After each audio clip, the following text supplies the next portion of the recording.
She had $40 in her truck and nothing else. The town of Harlow didn't know her name. The courthouse clerk wrote it down without looking up. The contractors in the back row didn't bother to turn around. And when the gavel came down $7 bidder, 23, someone laughed. Not loud, just enough. She didn't look back. She drove straight to Mercer Street, alone. Stood on the sidewalk in front of the most condemned-looking house on the block and pressed her palm flat against the wall. Something solid answered back. That was the moment nobody saw.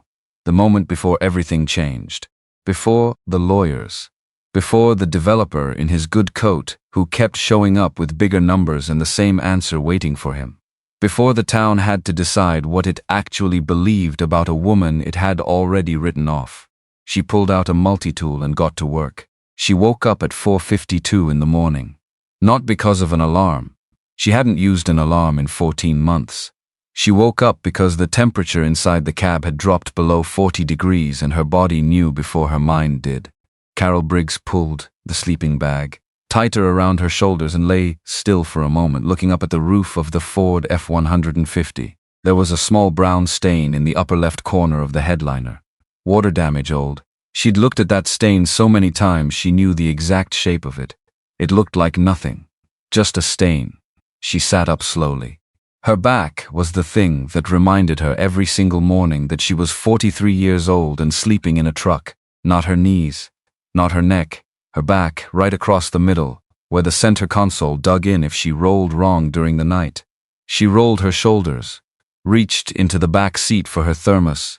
Empty. She'd forgotten to refill it at the gas station the night before. Right. Outside the windows, the parking lot of Mercer Hill Grocery was dark and wet. November in Harlow, Pennsylvania looked like the rest of November everywhere in Pennsylvania, gray before sunrise, gray after, gray in between. The kind of gray that wasn't dramatic, just persistent. She'd been parking here for 6 weeks. Before that, the lot behind the Lutheran church on Dunmore Road. Before that, a pull-off on Route 9 that turned out to be someone's private property, and she'd had to move at 2 in the morning with a flashlight shining in her driver's side window. You learn, you move, you find the next place. 14 months of that. She got out of the truck before the grocery store opened, before the first employee arrived, before anyone could see her climbing out of the cab with her hair flat on one side and her coat wrinkled and that specific look on her face that she'd spent 14 months learning to hide, the look that said she'd slept in a parking lot again. She walked 2 blocks to the Shell station, used the bathroom, washed her face with the kind of thoroughness that takes practice, the kind where you learn exactly how long you can stand at a gas station sink before someone knocks. She changed her shirt in the single-stall bathroom, folding the old one into her bag in a way that took up as little space as possible. Everything she owned was folded to take up as little space as possible. Her hands were the one thing that always gave her away to herself. She looked at them in the mirror, rough at the knuckles. Primer under 2 fingernails that wouldn't come all the way out no matter what she did. A thin white scar along the base of her right thumb where a paint scraper had slipped 6 years ago on a job in Cranberry Township. She'd wrapped it with electrical tape and kept working for the rest of the afternoon because the homeowner needed the trim done before a showing. That was the kind of person she was. Had always been. Not the kind anyone writes about. The kind who finishes the trim before the showing. She got coffee at the Shell station. The man behind the counter, 50s, thick mustache, never asked her anything. That was why she used this Shell station, and not the Sunoco 3 blocks up, where the woman at the register had once asked Carol if she was okay, in a tone that meant she already knew the answer and wanted Carol to know she knew. She was fine. She was always fine. Fine was the word she'd been using for 14 months. She carried the coffee 2 blocks to the Harlow Public Library. It opened at 9. She was there at 8:57. The library was warm. That was the first thing she noticed every morning. Just warm. Not hot, not anything special. Just the baseline warmth of a building that had heat running and wasn't a truck cab in November. She'd stopped taking that for granted approximately 14 months ago. She found her usual chair near the outlet by the periodicals. Plugged in her phone. Opened her notebook, spiral-bound 70 pages. She was on her third one in a year and went over the day. She had a sanding job at 2 o'clock on Birch Avenue, a homeowner who needed a deck prepped for staining. $40 cash. She had a woman on Clement Street who wanted her crown molding touched up, but that wasn't until Thursday. She had $11 and some change in her wallet, and $48 in the checking account she barely touched because she needed it for gas, and the monthly fee for the P.O. box that gave her a mailing address when she needed one. She had a system.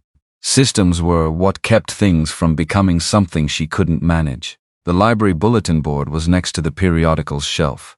She'd walked past it hundreds of times. Flyers for community events, babysitting services, a church potluck, a notice about a lost tabby named Raisin. The usual collection of small-town pieces of paper that nobody really read. Except this time she stopped. It wasn't a big notice. Standard county header at the top, official seal, the kind of formatting she'd seen in courthouses and permit offices, and any building where bureaucracy happened in a specific shade of beige. She read it the way she read most things quickly, scanning for what mattered. Harlow County Sheriff's Office notice of foreclosure auction residential and commercial properties. The list went down the page. Addresses, lot numbers, minimum bids. Most of them meant nothing to her. Then she got to lot 12, 128 Mercer Street. Residential. 380 square feet. Condition as is. Outstanding liens cleared. Minimum bid 1. Tuesday, November 14th, 9:00 a.m. Harlow County Courthouse. Room 4. She read it again. 128 Mercer Street. She knew that address. Not the way you know an address from a map. The way you know an address from standing in front of it. She'd been on Mercer Street 7 years ago. Sanded and primed 3 houses in a row on that block over the course of a summer, working for a property management company that paid by the job and didn't ask too many questions. Number 128 was at the far end of the block. The smallest house on the street. Maybe the smallest house in that part of Harlow. She remembered it because it had always been empty while she was working nearby. Curtains pulled, mailbox rusted sideways, a small front porch, where the boards had started pulling away from the frame. The roof had been green once. By the time she'd seen it, the green was mostly gone, bleached to a flat gray that made the house look like it was apologizing for itself. She stood in front of the bulletin board for longer than she meant to. Tuesday was tomorrow. She looked at the clock on the library wall, then at her phone, then at the $11 in her wallet. She had $40 in the truck, in the lining of the duffel bag in the back seat, where she kept the money she didn't want to spend unless she absolutely had to. It wasn't a secret from anyone except herself. $40, she kept telling herself, was for emergencies only. She took the fluorescent yellow flyer off the board, folded it in half, put it in her jacket pocket, and told herself she was just going to see what it was about. The Harlow County Courthouse smelled like floor wax and burnt coffee. That specific combination of institutional cleaning products and old drip machine. She'd been in courthouses before for the permit office, mostly, pulling licenses for jobs that required them, and they all smelled like this. Like paperwork and mildew and the slow passage of time. Room 4 was on the second floor. She got there at 8:47. There were already people inside, maybe 18, 20 people spread across the folding chairs. Contractors, from the look of it. Men in work jackets with company logos, scanning the auction list with the particular focus of people who do this regularly. A couple of landlords she could tell by the way they held the papers, loose in the hand, already bored. A few civilians who'd clearly come to watch. Nobody paid attention to her. That was fine. She'd gotten good at not being paid attention to. She sat in the back row. The auctioneer started at 9 sharp, which she respected. He read through the properties with the flat delivery of someone who'd been doing this for 20 years and had no remaining emotional investment in any of it.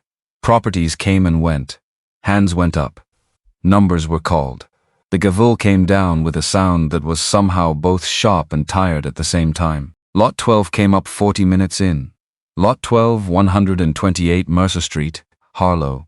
Residential structure, 380 square feet, built 1941, condition as is. All outstanding county liens cleared as of October 31st. Minimum bid, $1. Nobody moved. The auctioneer waited, looked at the room. Do I have $1? Silence. Someone in the front row shifted in their chair. The contractor, 2 seats down from Carol, leaned to his neighbor and said something quiet. They both looked at the listing again, then at each other, then back at the listing. Not worth their time. Too small, too far gone, too much work for too little return. She raised her hand. $7, she said. The auctioneer looked at her, blinked once. $7 till he checked her bidder number. Number 23, do I have 8? Silence. $7 going once. She kept her hand in her lap. Her heart was doing something she chose not to examine too closely. Going twice. She looked at the listing sheet she'd been holding. 128 Mercer Street. Sold. $7, bidder 23. The gavel came down. The contractor in the front row glanced back at her, not unkindly, just with the mild bewilderment of someone watching a thing happen that they don't entirely understand. She walked to the registration table with her $40 and paid in cash. The county clerk, a woman in her 50s with reading glasses on a beaded chain, filled out the deed transfer paperwork with efficient, unhurried movements. Name, bidder number, purchase price. Then she looked up. And your current mailing address for the transfer documents. Carol looked down at the deed sitting on the table between them. Still blank on the address line. The clerk's pen was poised. She thought about the P.O. box, the way it sounded, the way it looked on paperwork. That particular blankness it left in the space where a real address was supposed to go. Then she looked at the address printed at the top of the transfer form. 128 Mercer Street, she said. The clerk wrote it down without looking up. That's my address now. The clerk capped her pen, handed Carol the signed copy. Carol folded it carefully, in thirds, and put it in the inside pocket of her jacket, against her chest. She walked out of the courthouse into the gray November morning, and stood on the steps for a minute. She owned a house for $7. Which was she would think about this later, properly. When she had more information, either the best decision she'd made in 14 months, or the most spectacular proof that sleeping in a truck had finally caught up with her judgment. She drove to Mercer Street alone. She needed to see it before she could think about it clearly. Needed the actual information of it, not the imagined version. She'd learned that about herself over the years of working in other people's houses. You could picture a room from the listing all you wanted, but the truth was always in standing inside it. The house was at the far end of the block, set back slightly from the street behind a yard that had given up being a yard at some point in the past decade. The lawn was dead grass and packed dirt, and a few survivor weeds that had made it through previous winters, through sheer stubbornness. The front porch had a gap between the boards on the left side. The mailbox leaned east. The roof, she looked at the roof first, always, because the roof was where every story about a house started. Had missing shingles across the south face, bare decking showing underneath in 2 spots. She got out of the truck and stood on the sidewalk. Then she walked to the front door, which was swollen in the frame, and pushed. It opened with the specific resistance of wood that had absorbed too many wet seasons and hadn't been helped. The smell hit her first. Mildew, old plaster, something animal. The particular mustiness of a closed-up space that has been closed up too long. The main room was bare, maybe 12 by 14 feet. She'd measure later with a water stain spreading across the ceiling in the northwest corner. The floor was wood, original from the look of it, warped in 2 places near the baseboards. The kitchen along the back wall had a sink that had pulled partially away from the wall. The bathroom had no door, just a frame. A small bedroom in the back had a window with a crack running from the upper right corner towards center. She walked through it slowly. She wasn't looking at what was wrong. She'd learned years ago that looking at what was wrong with a surface told you nothing useful. Wrong was easy to see. The question was always what was underneath the wrong. She stopped at the wall between the main room and the kitchen. She pulled her multi-tool from her jacket pocket. She carried it always, the way some people carry their keys or their phone, and used the flathead to work at the edge of a section of drywall where the moisture damage was worst. The drywall came away in a piece about the size of her hand. She stopped. Behind the drywall was brick. Not the modern stuff, not the thin uniform clay red that went up fast and looked the same everywhere. This was handmade brick from the 1940s. She'd seen it before in houses this age, though not often. Thicker than standard. Color uneven brown to rust, to almost orange because each one had been made by hand, not machine, and hand doesn't produce uniform results. The surface was rough in a way that only time and real materials produced. She pressed her palm flat against it. Solid. Not just solid. Deeply solid. The kind of solid that had been solid for 80 years and planned to keep going. Somebody built this house right. Not just built it to last. Used materials that cost more and took more time because they wanted whatever went up to stay up. She stood there with her hand on the brick for a while. Then she looked around the room again. At the water stain.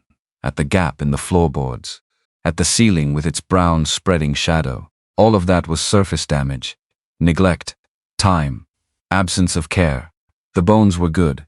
She went back outside and sat on the front steps. The boards creaked but held and looked out at the street. A dog walked by with its owner. A car passed slow. 2 houses down, a curtain moved in the front window. Someone was watching. Fine. Let them watch. She got back in the truck and sat with the deed in her lap. The folded document with 128 Mercer Street printed at the top, and her handwriting, her signature, her name at the bottom. She was 43 years old and she had spent 14 months in a parking lot off Route 12, and she had just spent $7 on a house. She sat with that for a few minutes. Then she drove back to the grocery store. She had a sanding job at 2 o'clock. She came back to the house that evening with a sleeping bag, a camp stove, a flashlight, her tool chest, and the duffel bag from the truck. That was everything she owned that mattered. It all fit in 4 trips from the curb to the front door. She set the sleeping bag in the main room. The bedroom ceiling concerned her until she'd had a chance to look at it in real light, so the main room was better for tonight. She boiled water on the camp stove for instant oatmeal. Ate standing up, looking around the room in the beam of the flashlight. The water stain on the ceiling was bigger than it had looked in daylight. The crack in the bedroom window would need to be addressed before real cold set in, which meant soon. The kitchen sink needed to be reattached to the wall before she could run water through it. The toilet in the bathroom worked. She'd checked that first, ahead of everything, which meant the plumbing line was intact even if the connections needed attention. Manageable. All of it. That was the word she used. Manageable. She turned off the flashlight, sat in the dark for a while. Outside, Mercer Street was quiet. A few cars, distant. Somebody's TV through an open window down the block, the sound too faint to make out words. Wind moving through the gaps around the windows. A thin sound, almost like breathing. She'd slept in parking lots for 14 months. She'd slept in a truck cab in January in Pennsylvania. She'd slept with the heat on low to save gas, and woken up with her breath visible in the air in front of her face. She was good at sleeping in uncomfortable places, but this was different. This was hers. Broken and cold and full of problems and smelling like old mildew and dead air, but hers. She zipped up the sleeping bag.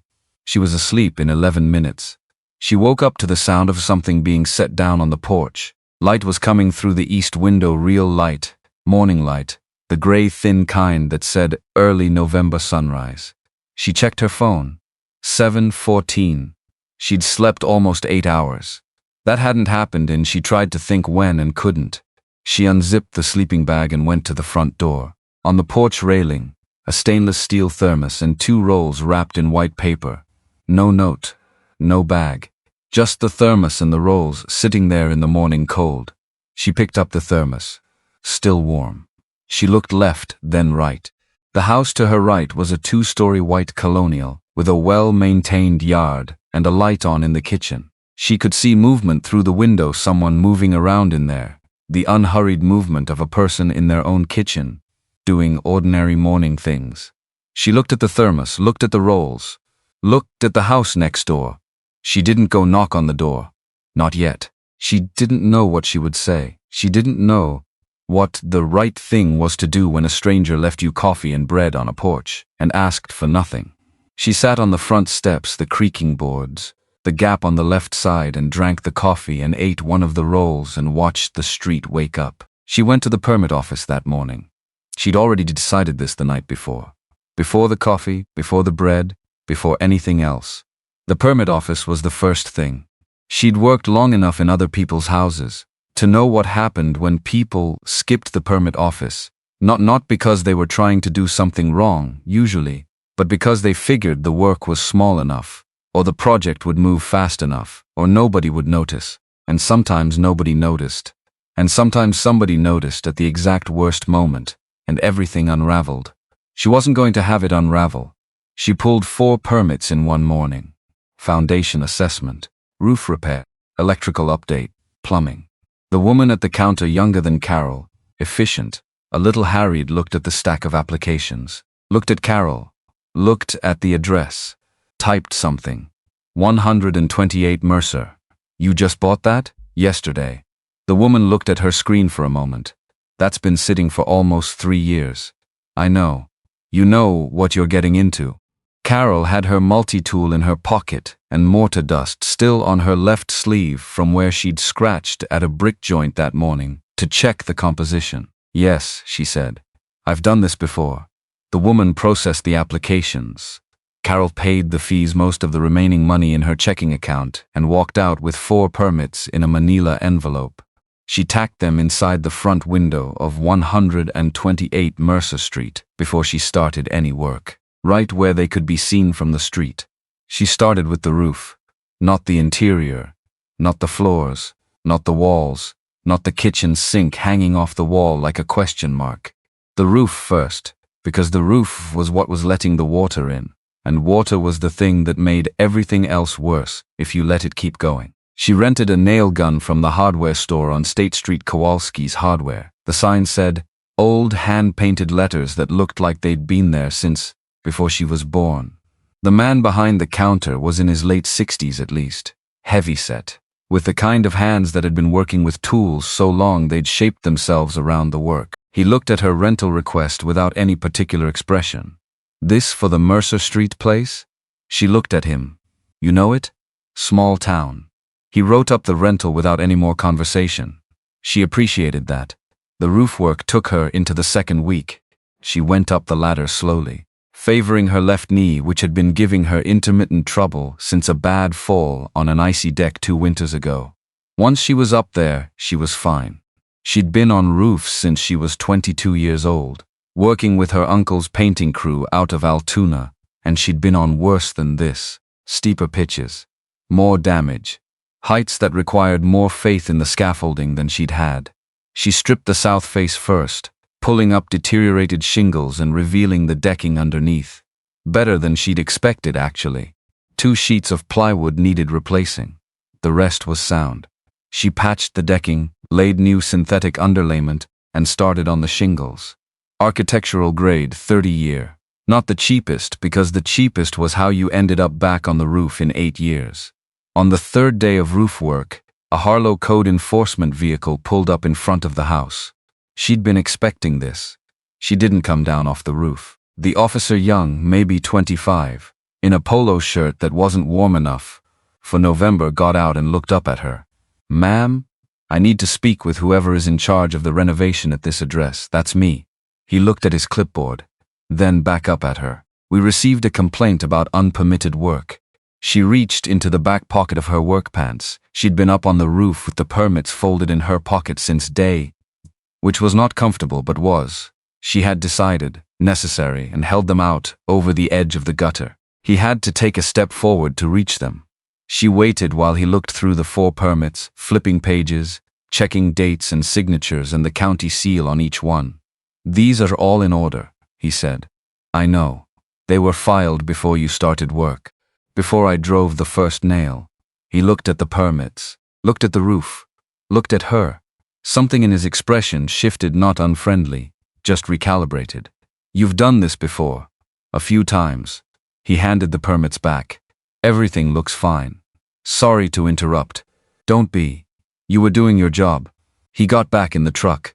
She went back to laying shingles. She didn't know who'd made the complaint. She had a reasonable guess. But knowing didn't change the morning's work, so she let it go.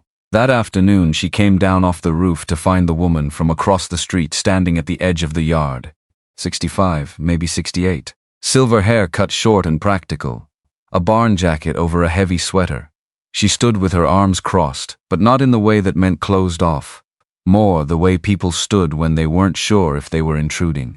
Carol looked at her. The woman looked at the house, then at Carol. "You need help?" "I'm all right. I didn't ask if you were all right." The woman uncrossed her arms. "I asked if you need help." Carol wiped her hands on her work pants. She thought about the weeks of work still in front of her. The permits were filed, the roof was underway, but the interior, the floors, the walls, the kitchen, the bathroom door that was just a frame, the interior was months of work alone. "Can you carry things?" Carol asked. "I can carry anything that doesn't require a forklift." "Do you know anything about working with brick?" The woman tilted her head. "I know you clean it with muriatic acid diluted to 10%, and you don't let it sit longer than 10 minutes, or you'll etch the surface." Carol blinked. "I have a degree in horticulture," the woman said. "Which isn't the same thing. But I read, and I've been looking at that house for 3 years, wondering when somebody was going to do something with it." She extended her hand. "June Albright. I'm directly across the street." Carol shook it. "Carol Briggs." June looked at the house. "What do you need first?" "I need the interior cleared. Everything that was left behind. I'll be here tomorrow at 8. She was there at 7:45. The morning it changed. The morning everything shifted from being about a roof and a floor and a kitchen sink into being about something Carol hadn't let herself name yet started with a sound. She was in the main room on her knees, prying up a section of damaged flooring near the north wall.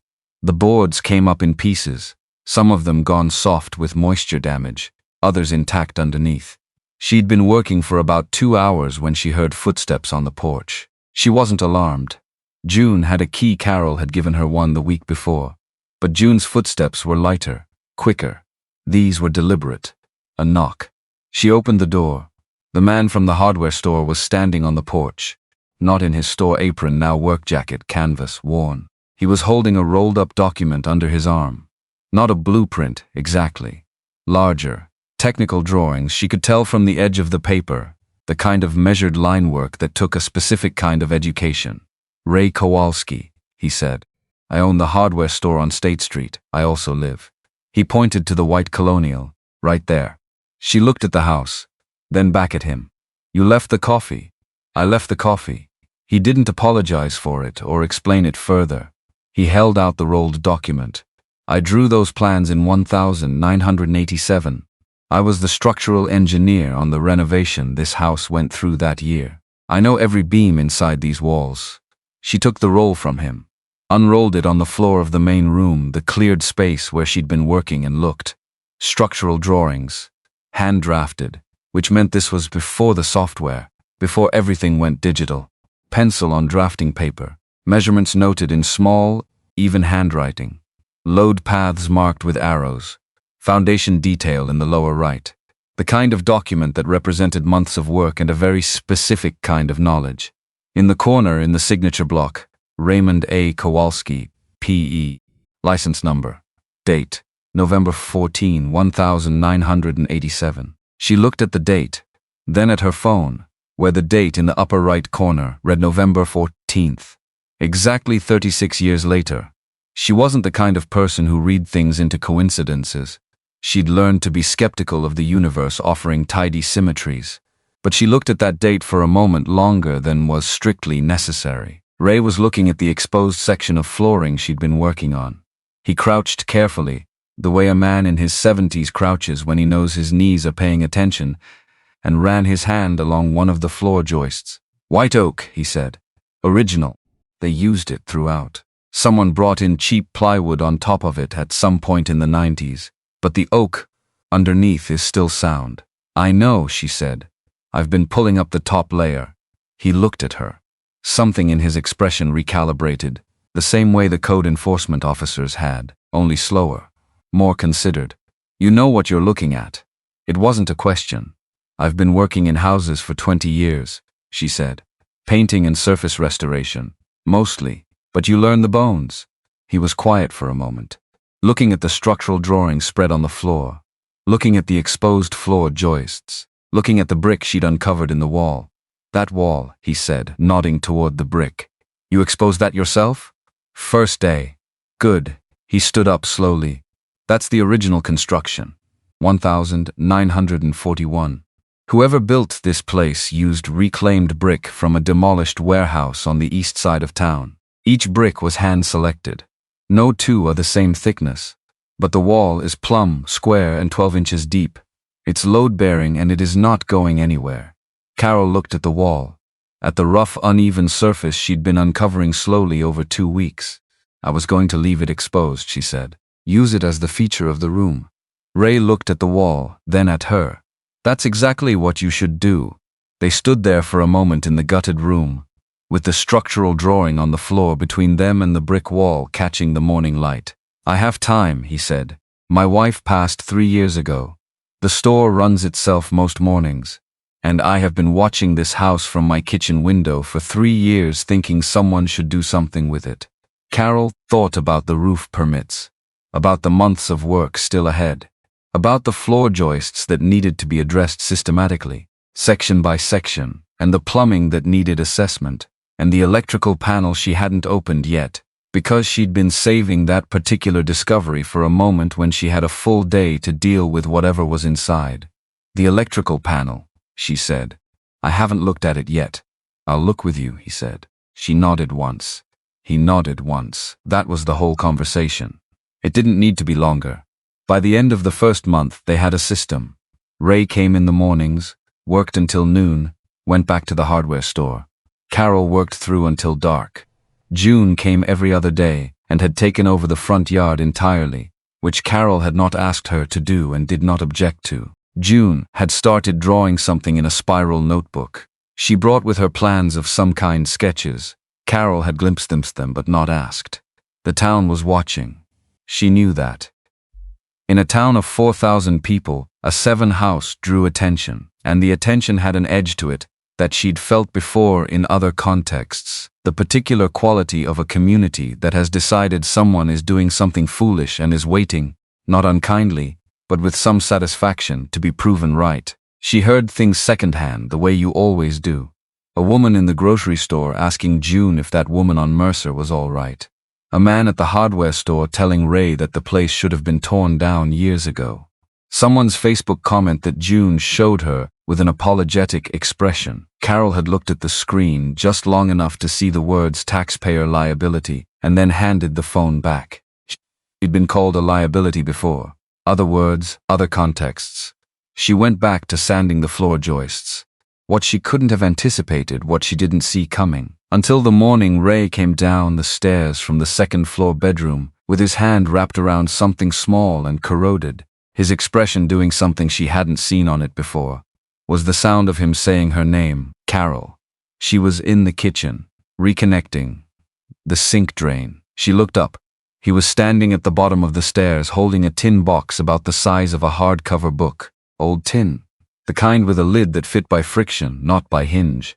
The outside was rough with rust along the seams, but the lid was still on, still closed. Where was it, she asked. Behind the east header joist. Upstairs. There was a gap between the joist and the blocking. I was measuring clearance, and I felt it.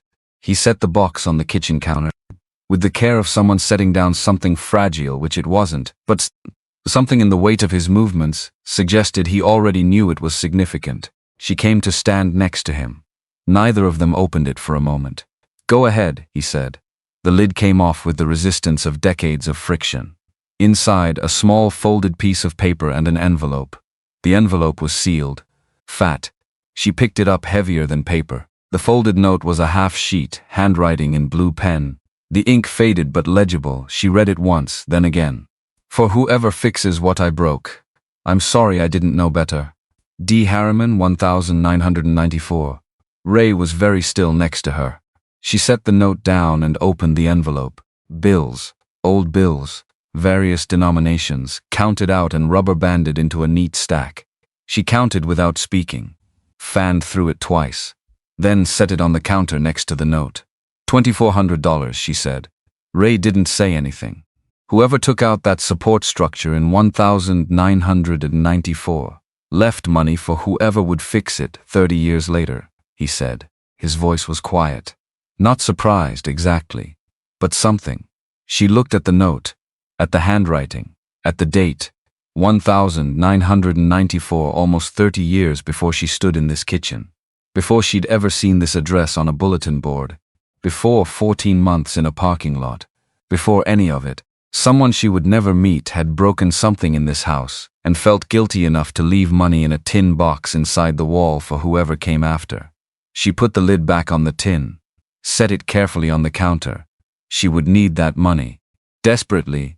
Actually, the support post was not a small fix, and the lumber and hardware and the additional labor hours Ray had already mapped out were more than she had. She would need every dollar of it. But she held the tin for a moment before she let herself think about any of that. Just held it. Some things wait a long time for the right person to come along. That was the thought she had. She didn't say it out loud. It was the kind of thought that sounds like too much when you say it out loud. She set the tin on the windowsill where she would be able to see it. Then she went back to the kitchen sink. The drain wasn't going to connect itself. December came in cold and fast, the kind of cold that didn't announce itself. It just arrived one morning and stayed, settling into the walls of 128 Mercer Street, the way cold always settled into old houses through the gaps first, then the glass, then the places where insulation had thinned or never been. Carol woke up on the first Wednesday of December and could see her breath in the main room. She lay still for 30 seconds, looking at it. Then she got up and made coffee. She'd moved the sleeping bag to the bedroom by now. Ray had addressed the support post situation in the second week of November, 2 days of careful work. New lumber. Everything measured 3 times and cut once, the way he did everything. The ceiling above the bedroom was sound. More than sound. Ray had said while tightening the last bolt on the new post that whoever built this house in 1941 had over-engineered it in ways that made his job considerably easier. Built for permanence. Built for someone to come back to. Carol had not said anything to that, but she'd thought about it. The floor joists in the main room were almost done. She'd been working them section by section, replacing the damaged ones with new lumber, preserving the white oak where it was still solid, which was more of it than she'd initially hoped. The original builders had used old-growth oak, the kind that took 100 years to produce, and wasn't available at any price anymore. Dense, tight-grained. The color of it under the damaged surface layer was something between amber and honey, and she'd spent longer than was professionally necessary, just looking at it, the first time she saw it exposed. 20 years of working on other people's surfaces, and she still stopped for good wood. The kitchen sink was reattached and functional. The bathroom had a door. She'd found a solid core interior door at the salvage yard on Route 9, $6. The kind of find that made a person believe in small mercies. The electrical panel, which she and Ray had opened together in the 3rd week of November, had been bad enough to require a licensed electrician for the main service update, which had cost money she didn't love spending, but spent without hesitation, because the alternative was burning the house down. She was not going to burn the house down. She'd pulled the permit for that too. Progress. Steady and unglamorous and hers. What she hadn't anticipated was the town. Not the watching, she'd expected that. Managed it, gotten used to it, the way you get used to the awareness of being observed, when you've been living where other people could see you for over a year. The watching she could handle. It was the talking she hadn't quite prepared for. Harlow was a town of 4,000 people, which meant that news traveled at the speed of someone telling their neighbor, which in November, when people weren't outside much, meant phone calls and the grocery store checkout line and the particular forum of the Harlow Community Facebook group that June had described to Carol with the kind of loving exasperation reserved for things you find both ridiculous and completely unavoidable. There are 47 comments on a post about your permit notices, June said one morning sitting on an overturned bucket in the front yard drawing in her notebook. I counted. Carol was on her knees in the flower bed, which had been a dirt patch, until June declared otherwise, pulling up dead roots so June could see what she was working with. What do they say? Oh, the usual collection. June didn't look up from her notebook. A few people saying it should have been torn down. A few people saying you don't know what you're doing. One man who says he looked up the property assessment and it was listed at 0 value and therefore is a, quote, money pit that will end in disaster. And Barbara Hensley, who owns the antique shop on Route 12, commented that the brickwork visible from the street is, quote, historically significant and someone should have done something about that house years ago. Barbara Hensley has never spoken to me. Barbara Hensley has opinions about everything within a 3-mile radius. June turned a page in her notebook. Also, someone posted a photograph taken from the sidewalk. It's actually a decent photo. You can see the brick through the window. Carol sat back on her heels. People are taking photographs. Small town. Limited entertainment. June looked up finally. The good news is that the people with actual opinions, the ones who've driven past slowly enough to see what you're doing, are less certain than they were 3 weeks ago. Ray told me the man from the hardware supply on State came in yesterday and asked what grade of finish you were using on the oak floors. What did Ray say? He said he'd pass along the question. Then he didn't, because he figured you had enough on your mind. Carol almost smiled. Not quite, but almost. She went back to pulling roots. The thing about working on a house, the real work, not the weekend project kind, not the Pinterest version, was that it had a rhythm to it that either matched yours or it didn't. And if it did, if the rhythm of it fit the rhythm of how your mind worked, you could lose hours inside it without feeling like you'd lost anything. You were just present, just here, just doing the next right thing in the sequence of right things. She'd felt that her whole adult life, on ladders, on scaffolding, in other people's rooms with a brush in her hand or a scraper or a sander, feeling the surface change under her, and knowing what it needed the way she couldn't always know what other situations needed. 128. Mercer was the first time she'd felt it in a space that was hers. That was a harder thing to sit with than she'd expected. Not bad hard. Just hard. The code enforcement truck came back on a Thursday. Different officer this time. Older. Carol was in the kitchen refinishing the lower cabinet frames when she heard the knock. She opened the door with a brush in her hand. Ms. Briggs.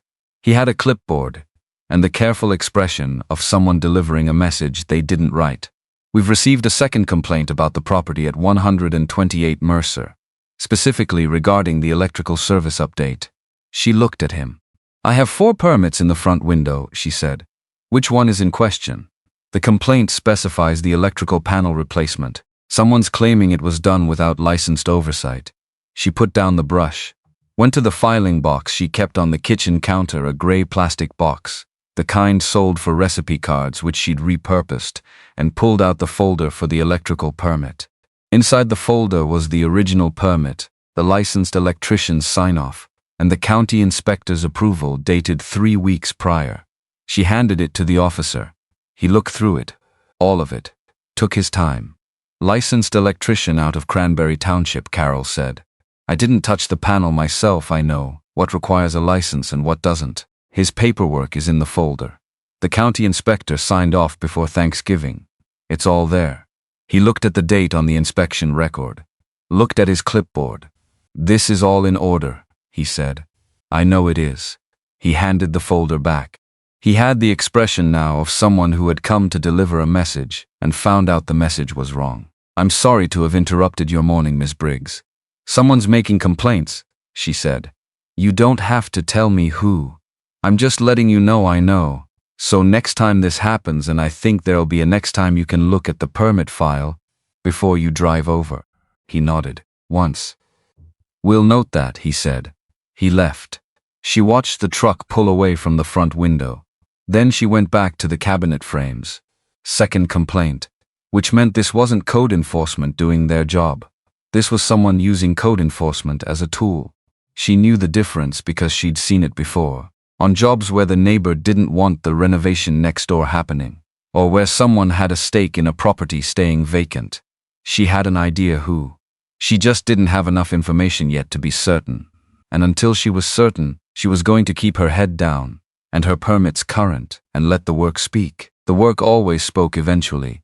She was sanding the main room floor, the third full pass, the one that would be the last before finish, when Ray knocked on the open door on a Monday morning in mid-December. He came in, looked at the floor, looked at her, and then looked up at the ceiling in the bedroom doorway. I need to check something upstairs, he said. She kept sanding. Go ahead. She heard him on the stairs, his footsteps, the particular sound of someone who knew where they were going and what they were looking for. then quiet, then his footsteps back. She turned off the sander when he appeared in the doorway. His expression was the one she'd learned to read over the past weeks, not alarmed, but serious in a specific way.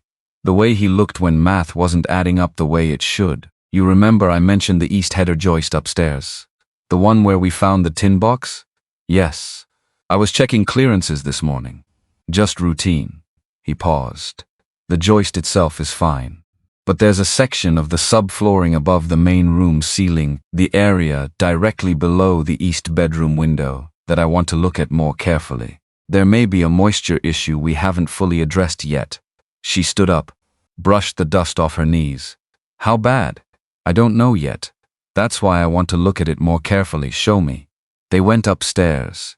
Ray crouched in the corner of the bedroom near the east wall, pulled back the edge of a section of old carpet remnant that had been left by a previous occupant, and showed her the subfloor.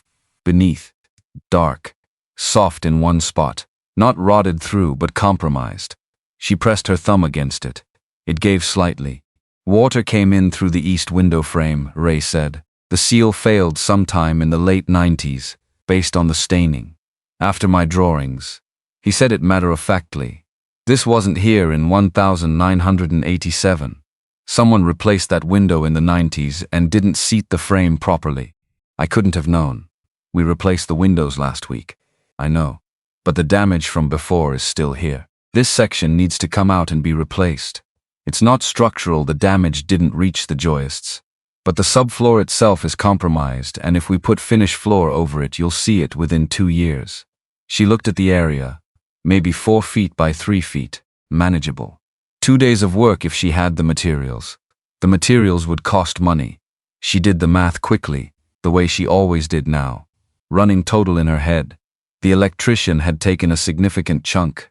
The roofing materials, the door, the permit fees, the salvage yard lumber. Ray wouldn't take money she'd tried twice. And he'd refused both times with the same quiet firmness he applied to most things, but the materials were hers to cover. She'd been working steadily. The sanding job on Birch Avenue had led to a second job on the same street. The crown molding on Clement had led to a referral for a full interior repaint 2 streets over. She was not flush, but she was not empty either. I'll order the lumber this week, she said. Ray nodded. He moved to stand, and she reached out automatically, to give him a hand up. Not because he was helpless, because he wasn't, but because the motion was there before she thought about it. He took it. Got up. You move through this house like you've been in it for years, he said. She thought about that. I know what it needs, she said. I think I knew from the first day. He looked at her for a moment. The first day I saw you, he said, you were up on the roof pulling shingles and someone had already called the code office. I watched you hand them the permits from your back pocket. He paused. I thought, this one has done this before. Not for myself, she said. Always for someone else.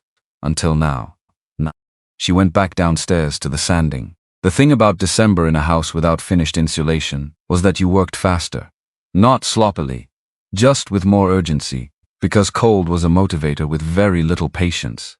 She'd stapled plastic sheeting over the 2 windows that weren't yet glazed, and she'd hung a heavy blanket in the doorway between the main room and the kitchen to hold the heat from the space heater. But the house breathed cold air in through 100 tiny gaps, and she breathed it back out again all day long, until she stopped noticing. June brought soup twice a week. This had started without announcement or discussion. One Tuesday, June appeared at the front door at noon with a pot of chicken soup and 2 bowls. They sat on the sawhorses Carol used as a workbench and ate. June talked about her notebook, what she was planning for the front yard, the soil composition she'd tested last week, the specific varieties she was considering for the beds along the porch. Carol listened and asked questions that were real questions, not polite ones, because she found she was genuinely interested. You designed all of this before? Carol asked. In your head? June looked out the front window at the dead yard. I've been designing yards in my head since 1978, she said. Every yard I walked past. Every empty lot. In my head I know exactly what would work, what would drain properly, what would hold color across seasons, what would come back every year without asking. But I got married at 23. June set her bowl down. My husband was a good man. He was. But he didn't need a yard designed, he needed a wife who kept the house.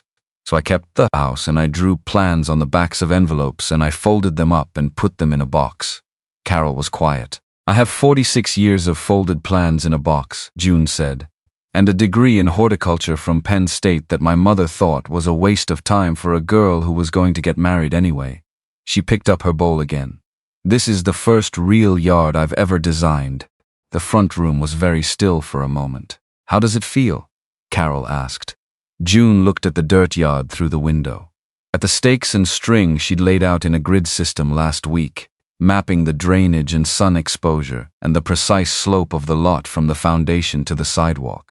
It feels like I should have done it 40 years ago, she said, and also like I'm exactly on time. Carol thought about that.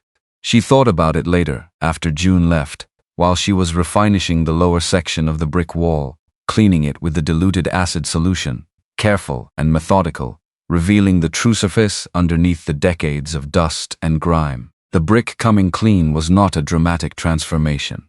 It was slow, one section at a time, each brick slightly different from the last. The irregularity of handmade things. She thought about the 46 years of plans in a box. She thought about 20 years of other people's walls.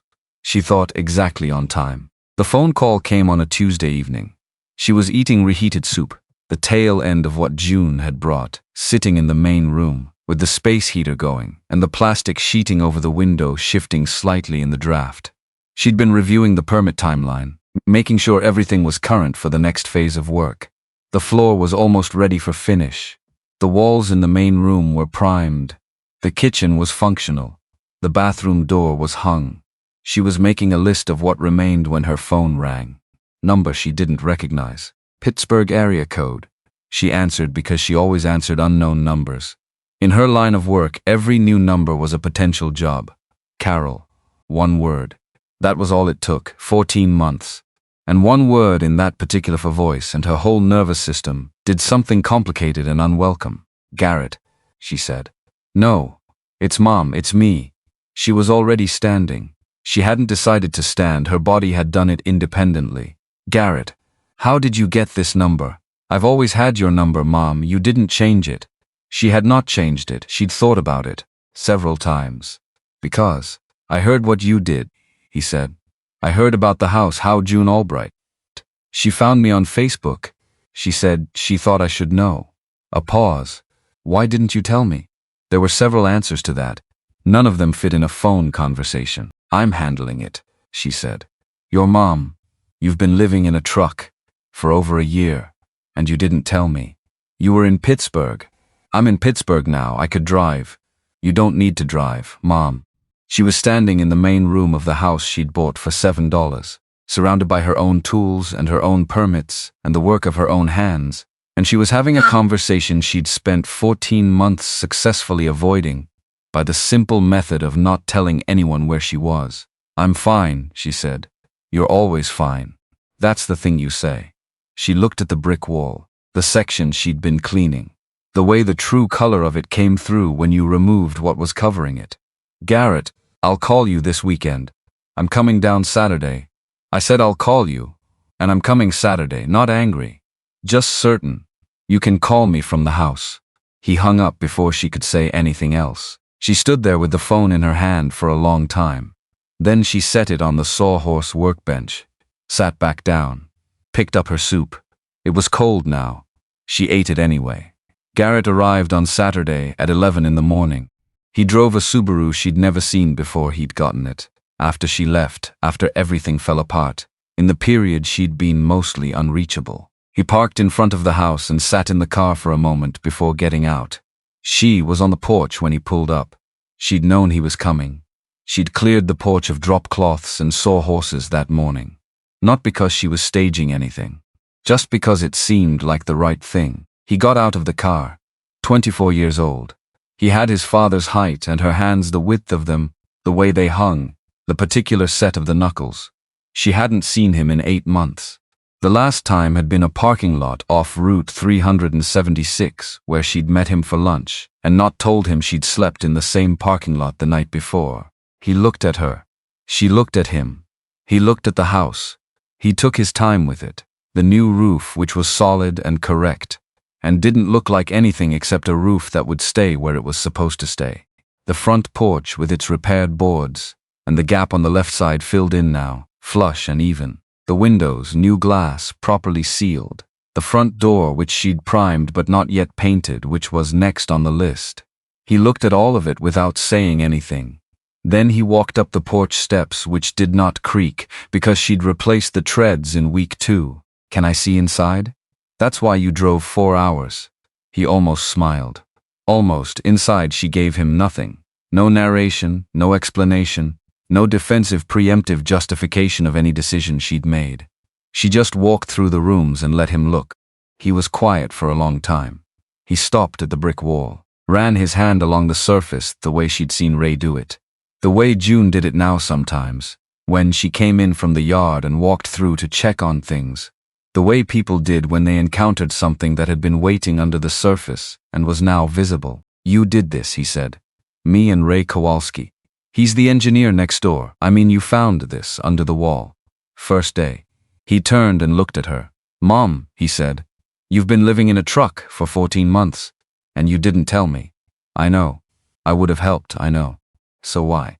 Because I wasn't ready to be helped, she said. And then, because that wasn't the whole truth, and he was her son, and he'd driven 4 hours, and because I didn't want you to see me the way I was. In the truck. I didn't want that to be what you knew. He was quiet. Garrett. She looked at the wall, at the brick. I know what I'm doing. I have always known what I'm doing. 20 years of doing it in other people's houses because it was the work that was available.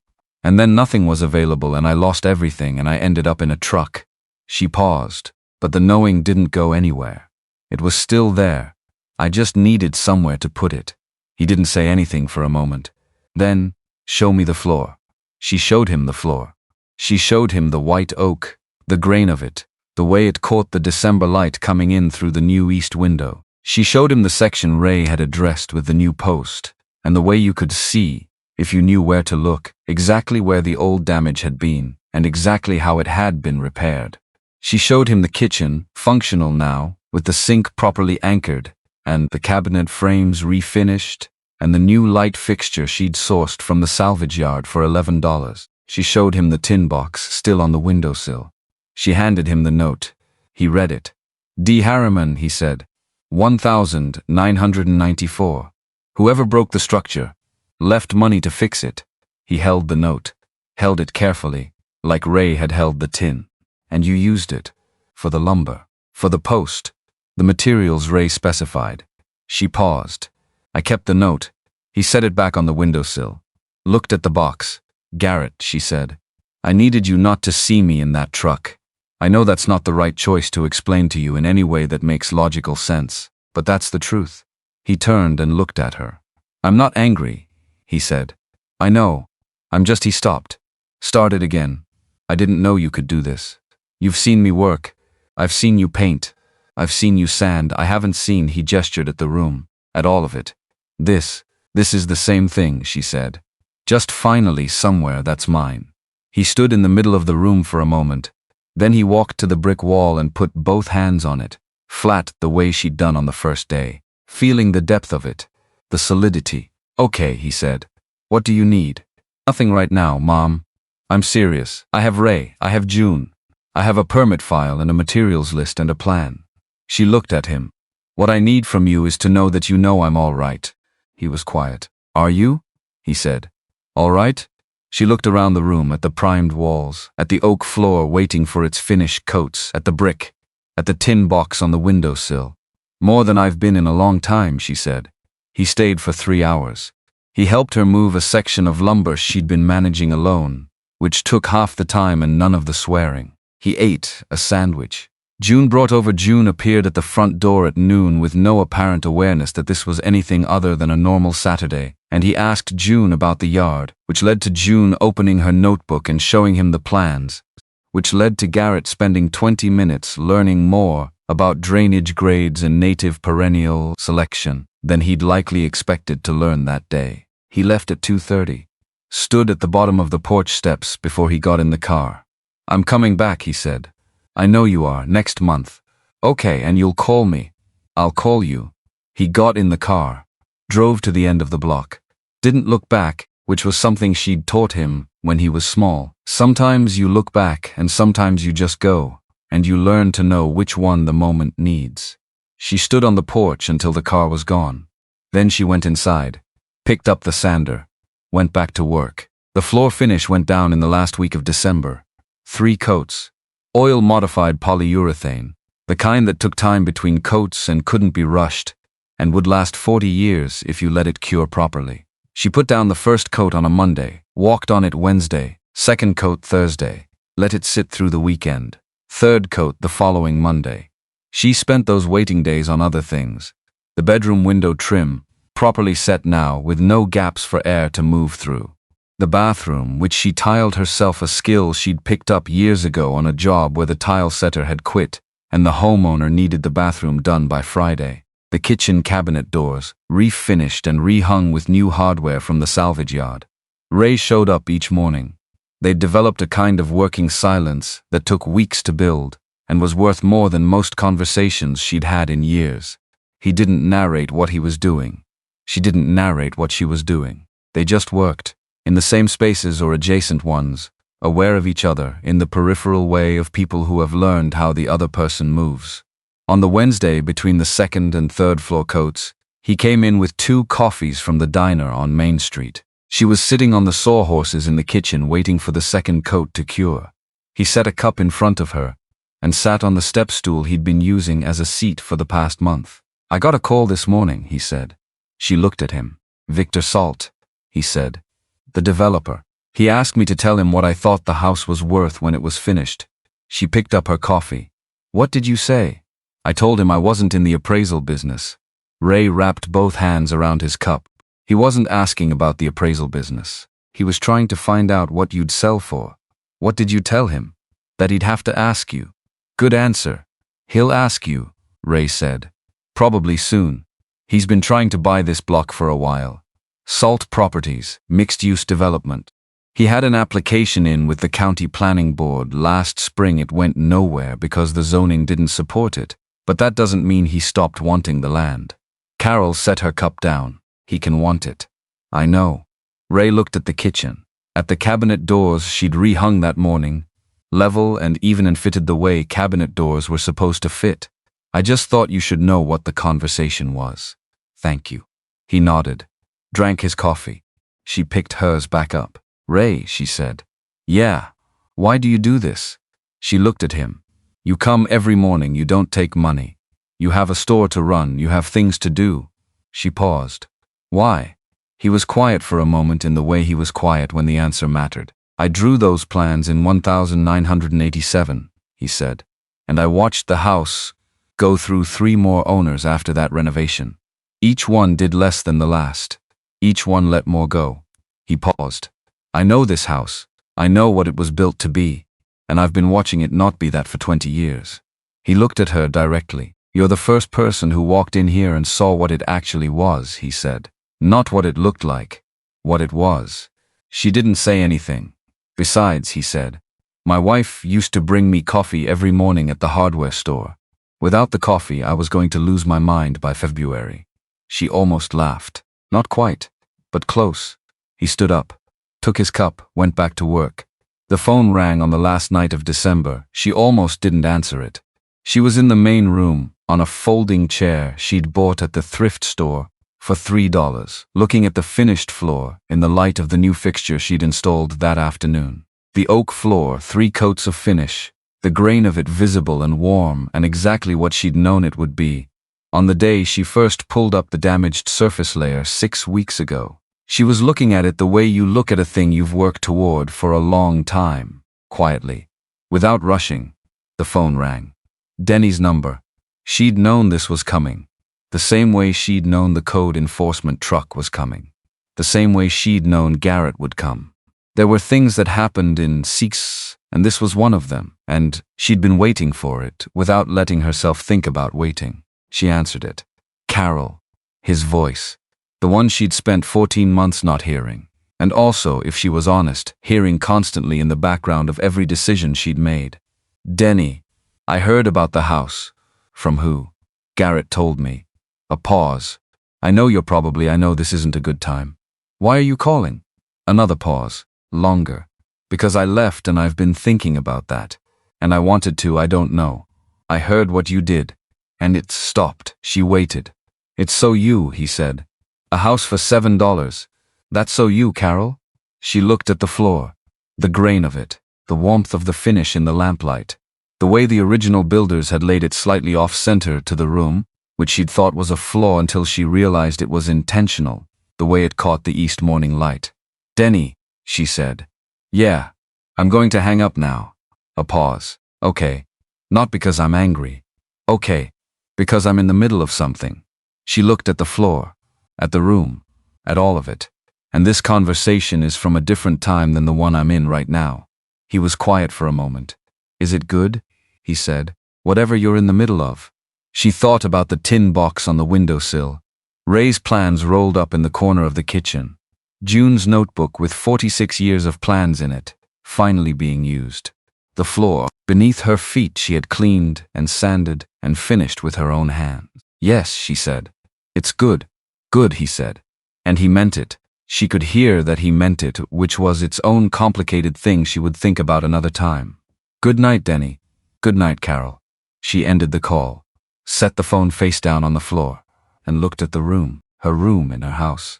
On the last night of December, in Harlow, Pennsylvania, where a woman nobody saw had been doing work nobody watched for 6 weeks, and the floor was finished and the roof held, and the brick wall caught the lamplight in a way that made it look like something that had always been meant to be looked at. She sat there for a long time, just looking.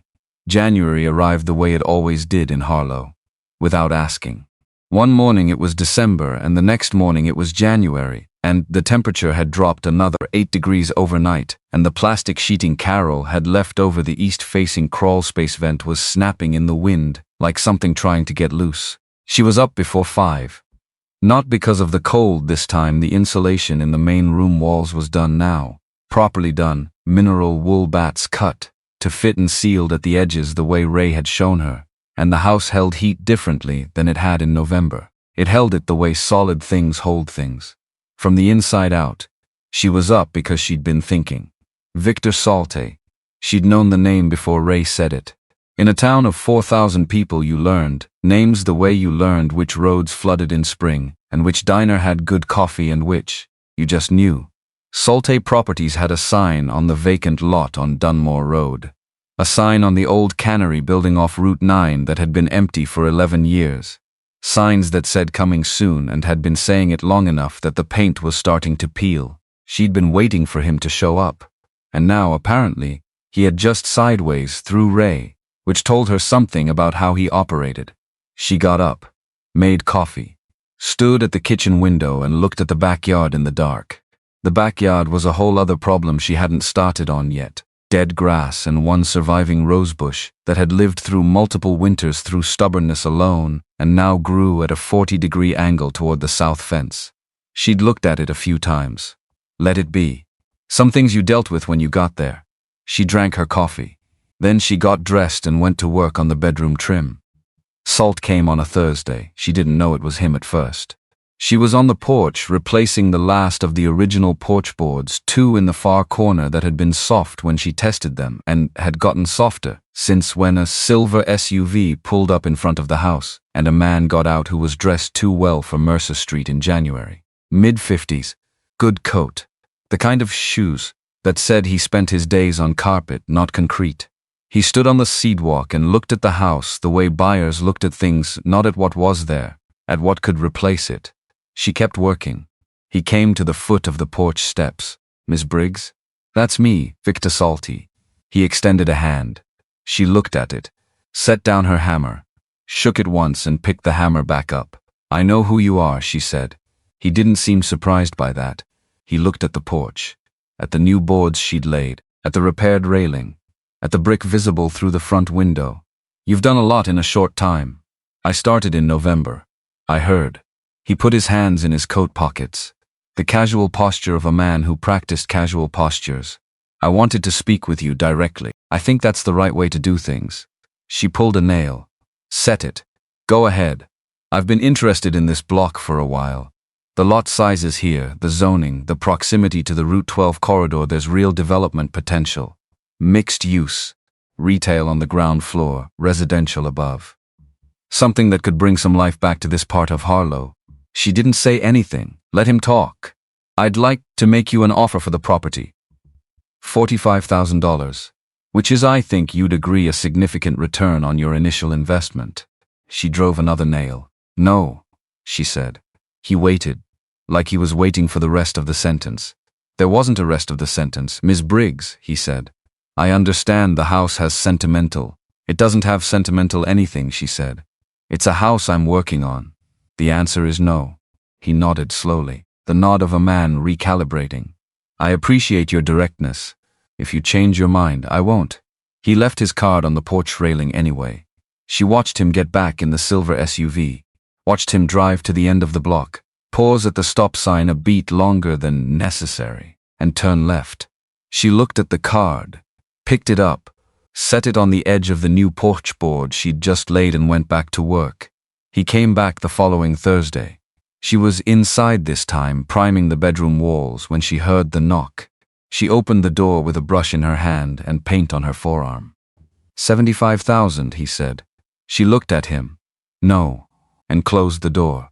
She heard him stand there for a moment, then his footsteps on the porch, then his car. June was watching from across the street. Carol saw the curtain move when she went back to the window to check the light angle for priming. She thought about waving. June would come over eventually, and they'd talk about it then in the way they talked about things, not urgently, not dramatically, just factually, while one of them was doing something with their hands. She was right. June appeared at noon with soup. I saw Salte's car, June said. Twice now. He's persistent. He's going to keep being persistent. Carol set the brush in the water jar. What do you know about him? His father started Salt Properties in 1978. Victor took it over 12 years ago. He built the townhouse development on Clearfield, the one that flooded the first winter, because the drainage wasn't engineered properly. June said this the way she said most things, calmly, with the precision of someone who had looked things up. He's been trying to buy into this block for at least 2 years. There was a planning board application last spring. Rezoning request. It didn't go anywhere. Ray told me. What Ray may not have told you, June said, is that the planning board denied it on a technicality. A procedural error in how the application was filed, not on the merits. Carol looked at her. Which means, June said, he can refile, with a corrected application. And if the zoning changes, the whole block changes with it. Carol sat with that for a moment. He can't do anything about my permits, she said. No. But if the zoning classification changes, what you're allowed to do with the property changes, and the building code requirements change. June paused. It's not fast. Rezoning takes months. Council votes. Public comment periods. But it's not impossible either. Carol looked at the bedroom wall, half-primed. The color she'd chosen, a warm white, close to what she'd found in the deepest layer of the original plaster, visible where she'd started at the top and worked down. When's the next council meeting? She said. 3rd Thursday of every month. That's 2 weeks. Yes. June looked at her soup. I thought you should know. She told Ray the next morning. He was in the kitchen, adjusting the cabinet hardware, something he'd taken on without being asked, because he'd noticed it was slightly off-level, and it had bothered him in the way that slightly off-level things bothered engineers. He listened without interrupting, set down his screwdriver. Rezoning, he said. That's what June said. He was quiet for a moment. Commercial zoning would require commercial building code compliance. For a 380-square-foot residential structure, that means sprinkler systems, ADA-compliant entry, structural assessments to commercial standards. How much? More than this house cost to buy and renovate combined. She stood in the kitchen doorway. Outside the window, the January sky was the flat white of clouds with nothing interesting happening in them. There's something else, Ray said. He said it in the tone of someone who has been waiting to say something and choosing the right moment. The rezoning application that was denied last spring. I was on the planning board in 1985. I'm familiar with the original zoning documentation for this block. The residential classification goes back to 1941. When this house was built. She looked at him. I signed some of those documents, he said, during the 1987 renovation, and again in a 1991 compliance review. My name and license number are on the county record for this block's residential zoning. She waited. If there's a rezoning hearing, he said, the original documentation would be relevant, and the person who signed it would be a relevant witness to what that documentation says and what it means. The kitchen was very quiet. Ray, she said. Don't thank me yet, he said. There may not be a hearing. He may not refile. But if he does, he said, and picked up his screwdriver, then I know where the council chamber is. He went back to the cabinet hardware. She went back to the bedroom walls. The call from Walt Greeley came on a Monday. She'd called him first, actually 2 days after Salte's second visit. She'd looked up his number in her phone and found it where it had been for 5 years, unchanged, from back when she'd repainted the interior of his law office on Chester Street, and he'd paid promptly and in full and said if she ever needed anything to call. She'd always wondered what that meant, whether it meant anything or whether it was just the thing people said. It meant something. He was 61 years old, Walt Greeley, with the kind of unhurried voice that came from 40 years of talking to people who were scared. He'd looked at the deed transfer, the auction documentation, the permit file she'd photographed and emailed him, and he called her back in 48 hours. The sale is airtight, he said. County foreclosure, proper notice, open auction, competitive bid accepted. There is no legal mechanism by which Salt or anyone else can challenge the transfer. He's not going after the sale, she said. He's going after the zoning. A pause. Tell me what you know, she told him. He listened without interrupting, which was the same thing she valued in Ray and in June, and which, she was noticing, was a quality she'd started paying more attention to. Who listened? Who waited?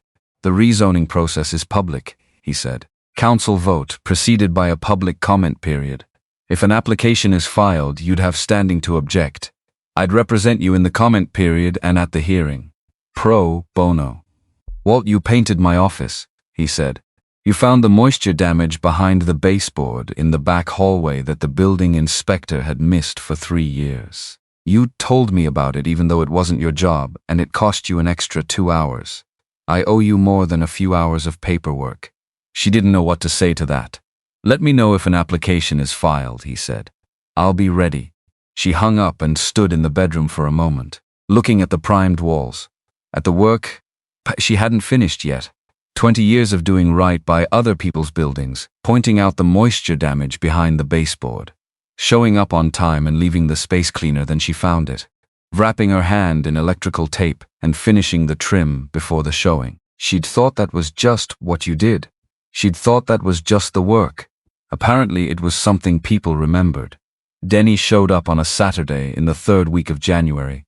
She hadn't been expecting him. That was the difference between Denny and everyone else who'd appeared at 128 Mercer. Garrett had given warning. But June had simply materialized. Ray had knocked with a purpose. Denny just appeared. It was a thing he did, had always done. Showed up sideways to the plan. She was in the backyard when he came around the corner of the house. She'd decided to deal with the backyard that morning, clearing the dead growth, cutting back the survivalist rosebush, turning the soil along the south fence where June had indicated she wanted to plant in spring. She had a spade in her hand and mud on her boots. He stopped when he saw her. She looked at him. He looked at the yard, at the house, at her. He was older than she remembered, and also exactly the same. That was the thing about people you'd known for a long time. They were both at once. You didn't call, he said. I said I'd call. I didn't say when.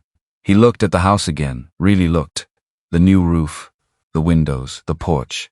He walked to the back door and looked through the glass at the kitchen, the cabinet doors, the sink, the light fixture. He walked to the front and looked through the main room window at the floor. He stood there for a long time. She let him. Finally, he came back around to where she was standing with the spade. I drove 4 hours, he said. I know. I wanted to see it. You've seen it. He put his hands in his jacket pockets. He had the look of a man with several things to say who hasn't yet decided which one to lead with. She'd known that look for 22 years. I want to help, he said. Financially. Whatever you need for materials. Whatever's left. She looked at him. Why? She said. He didn't answer right away, which was honest at least. Denny's faults had never included quick, easy answers to hard questions. His fault was the leaving. The actual leaving. Because I didn't, he said finally. I didn't help when it mattered, when you actually needed it. And I've been living with that. He paused. And because I heard what you did and he stopped. It's the most you thing you've ever done, Carol. $7. A house. Just going in there and doing the work. She looked at the spade in her hands. At the mud on her boots. At the survivalist rosebush she'd cut back to the canes, which June had assured her would come back in April, strong enough to embarrass itself. Denny, she said. Yeah. What I needed from you wasn't money. She said it without heat. Just the fact of it. What I needed was for you not to leave. Those are two different things and it's too late for one of them. He was quiet. I know, he said. The money doesn't fix that. I know that too. She looked at him for a moment. He looked back. He didn't argue, and he didn't try to reframe it, and he didn't ask her to make it easier for him, which she appreciated more than she would have said out loud. I'm going to finish this yard, she said, and then I have walls to paint. You can drive back to Pittsburgh or you can get a spade from the garage and help me clear this bed. Your choice. He looked at the bed along the south fence. He went to the garage. He worked for 2 hours without being asked, and without being told what to do, which was the right instinct. She pointed at things and he did them, and they worked in the cold January air without talking much, which was, in some ways, the most honest 2 hours they'd had in years. At noon, she made sandwiches in the kitchen. They ate standing at the counter. He looked around the kitchen while he ate, taking it in, piece by piece. The cabinet doors, he said. Salvage yard. $6 each, and the hardware? Same place. $8 for the whole set. He shook his head, not dismissively. Something else.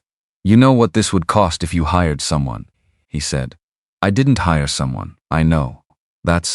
He stopped. That's what I mean. After lunch he stood at the back door with his jacket on. She walked him out. At the end of the path he turned. I'm sorry, he said. For the leaving. I know it's past the point where it fixes anything. But I needed you to hear it from me in person. She looked at him. I heard it, she said. He nodded, got in his car. She watched him drive to the end of the block and turn left. She went back inside, stood in the kitchen for a moment, then went back to the bedroom walls and finished the painting. The rezoning application was filed on a Tuesday. Walt Greeley called her before she'd had her second cup of coffee. He'd been watching the county planning portal. Filed this morning, he said. Victor Salt Properties, LLC. Rezoning application for the 100-200 block of Mercer Street. Commercial mixed-use classification. She was in the main room, standing at the window looking out at Mercer Street. Gray February morning. The street was quiet. How long? She said. Public comment period opens in 10 days. Council vote is scheduled for the 3rd Thursday of February. 3 weeks. What do we do? You let me handle the procedural side. The comment period, the response filing, the standing documentation. What I need from you is your permit file, which I already have, and anything that documents the residential nature of the property. History, photographs, original purchase documentation. The deed transfer from November, and the original auction listing. Send me both. Also, he paused. Is there anyone with historical knowledge of the block's zoning classification? A long-term resident, someone who was involved in past planning decisions? She thought of Ray. Of 1982. Of 1987. Of a signature on county documents. Yes, she said. Ray came over that afternoon. She told him about the filing. He sat on the step stool in the kitchen and listened with his hands around a coffee cup. When she finished, he was quiet for a moment. 3rd Thursday of February, he said. Yes. He looked at the window, at Mercer Street outside it. I'll need to find my copies of the 1982 documentation, he said. I have them. Everything from my years on the planning board I kept. My wife always said I kept too much paper. He paused. Turns out she was wrong about that one. He almost smiled. Almost. Ray, she said. Don't. He stood up. I'm not doing this for you, Carol. She looked at him. I'm doing it because it's correct, he said. The residential classification on this block has been valid and documented for 80 years. You happen to live here now, but this is the right thing regardless. She nodded once. He nodded once. He went home to find his files. The Thursday of the council vote was cold. The kind of cold that had been around long enough to become personal. Carol wore her good coat. She had one good coat, dark wool, bought at a thrift store in better times, kept through everything because it was the kind of coat that held its shape. She'd cleaned it with a lint roller that morning until it looked like a coat a person wore to things that mattered. She drove to the Harlow Municipal Building, parked on the street, sat in the car for a moment. She'd been in rooms like this before. Not council chambers specifically, but rooms where other people made decisions about things that affected her. Rooms that smelled like old carpet and institutional coffee. Rooms where you waited for your turn and sometimes your turn didn't go the way you needed it to. She got out of the car. The council chamber was on the ground floor. Rows of chairs, about 30 people already seated when she arrived. She recognized some faces, a few neighbors from Mercer, the woman from the hardware supply who'd asked Ray about her floor finish, a man she'd seen walking his dog past the house twice a week since November. Walt Greeley was already there. Briefcase, reading glasses on, a neat stack of documents on the chair beside him. He nodded when he saw her. She sat next to him. Salte was in the front row. Good coat, the shoes again. He had two men with him she didn't recognize, lawyers, from the posture of them, the way they held their folders. Mayor Granger called the session to order at 7 sharp. He read the agenda item. Salte's attorney made the opening presentation competent, organized, heavy on economic development language, and light on anything that acknowledged the people who lived on the block in question. Walt presented the response. Clean, factual, documented. The residential classification, the permit record, the historical continuity. He didn't raise his voice, he didn't editorialize. He just presented the facts the way facts wanted to be presented, in order with sources. Carol watched the council members. 5 of them. She tried to read them the way she read surfaces, looking for what was underneath the expression, rather than the expression itself. She wasn't sure about the count. Then Ray Kowalski stood up from the middle of the room. He hadn't told her he was going to do it that way. She'd known he was coming. She hadn't known he would just stand up without raising his hand, without waiting to be called on, with his roll of documents under his arm and the particular quality of stillness he had when something mattered. The room noticed. Granger noticed. Mr. Kowalski, Raymond Kowalski, Ray said. His voice was even, not loud. Just present. I served on the Harlow County Planning Board from 1985 to 1991.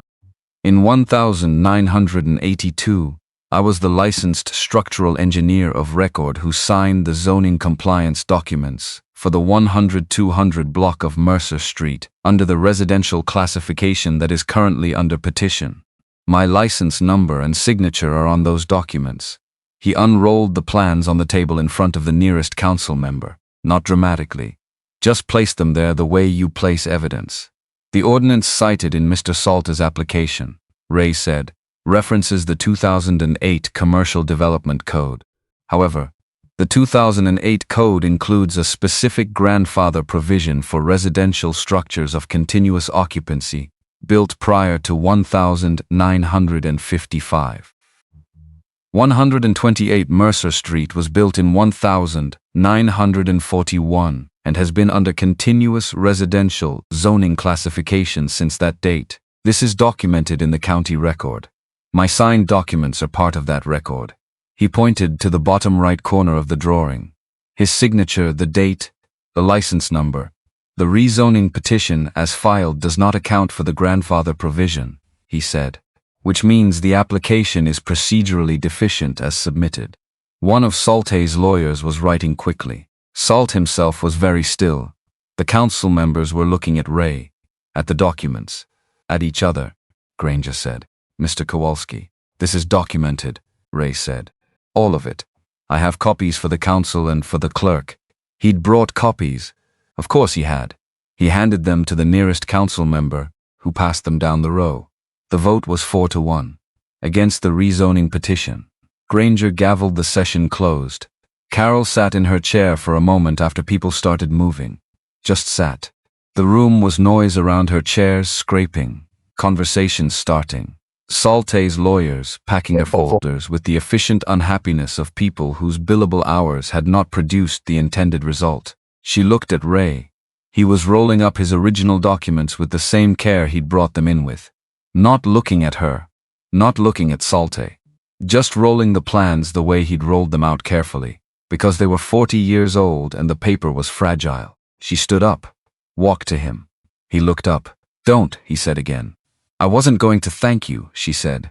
"Good. I was going to ask if you want coffee." He considered this. "The diner's still open." "Diner then." Walt Greeley was beside her. "I'll join if that's all right." June was in the back row. Carol hadn't seen her come in. June stood up with her coat already on and said, "I've been sitting here for an hour and a half.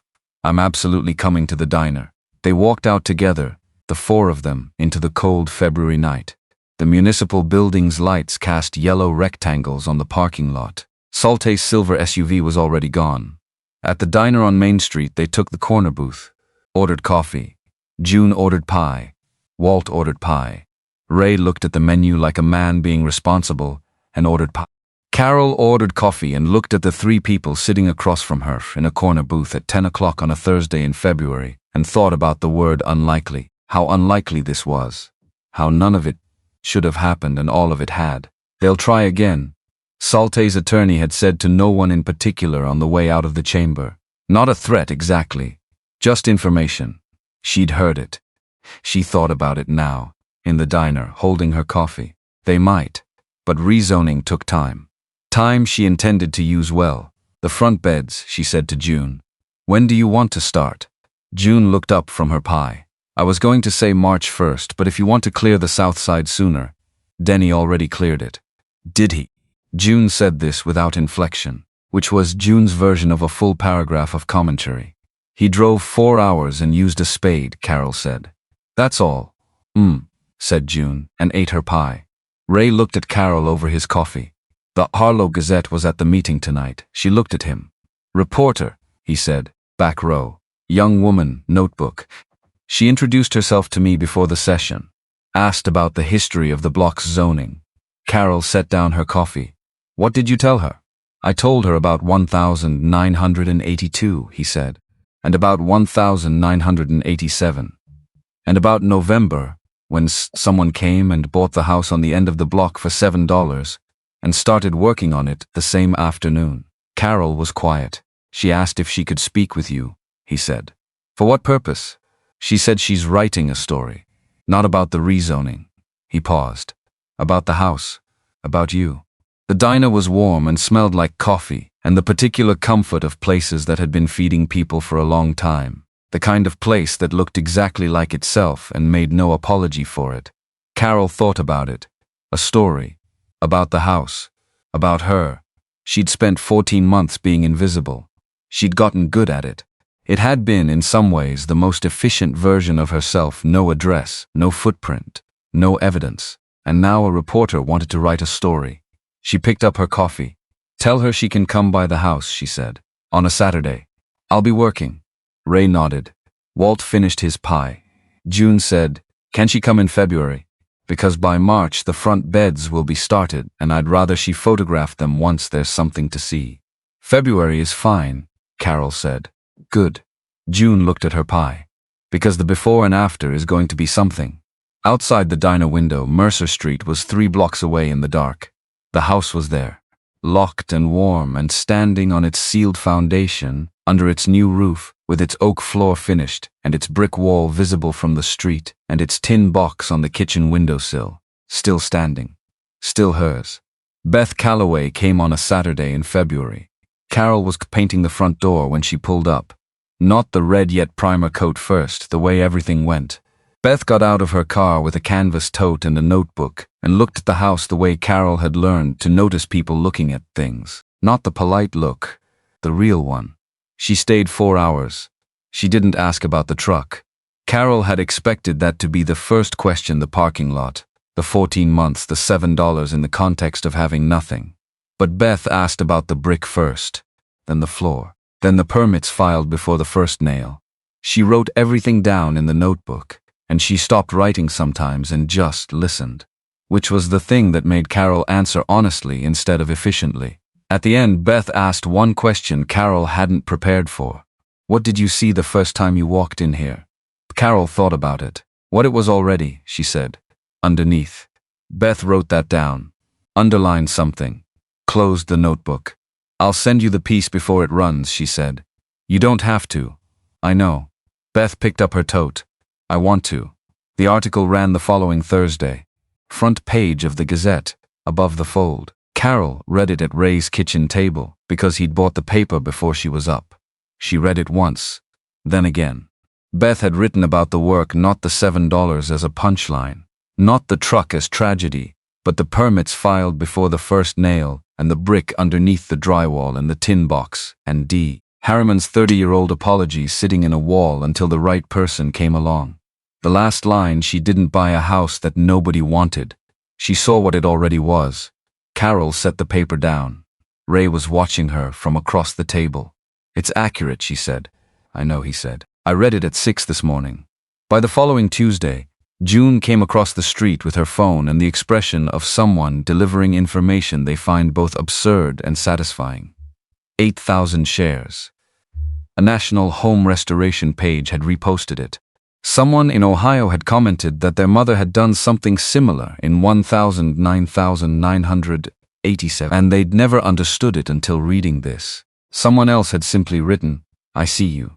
Carol looked at the phone for a moment, then handed it back. The flagstone path, she said. When are you starting the base? Saturday, June said. If you're available. I'm available. March came without asking permission. Same as January had.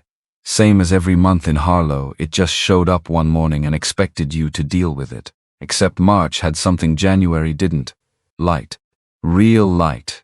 Not the flat white, nothing of February, but actual angled morning light that came through the east window of 128 Mercer Street and hit the oak floor at a slant that turned it the color of something worth keeping.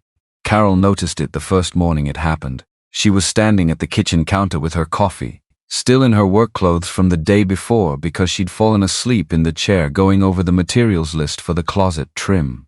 She looked up, saw the light on the floor, stewed there for a moment longer than she'd planned. Then she finished her coffee and went to work. The closet trim in the bedroom was the last interior finish item on the list. She'd been saving it the way you saved the last piece of something, not out of sentimentality, just because there was a logic to the order of things, and the order said closet trim came after everything else was done. She cut the pieces on the sawhorse in the backyard, which was cold but manageable, and fitted them one at a time with the patience that came from 20 years of understanding that trim either sat right or it didn't, and there was no shortcut to making it sit right. Ray came over at 9. He stood in the bedroom doorway and looked at what she was doing. Didn't say anything for a moment, just watched. Last piece, he said, last piece. He nodded, went to the kitchen and poured himself coffee from the percolator she'd bought at the thrift store in December for $4. Came back and leaned against the doorframe.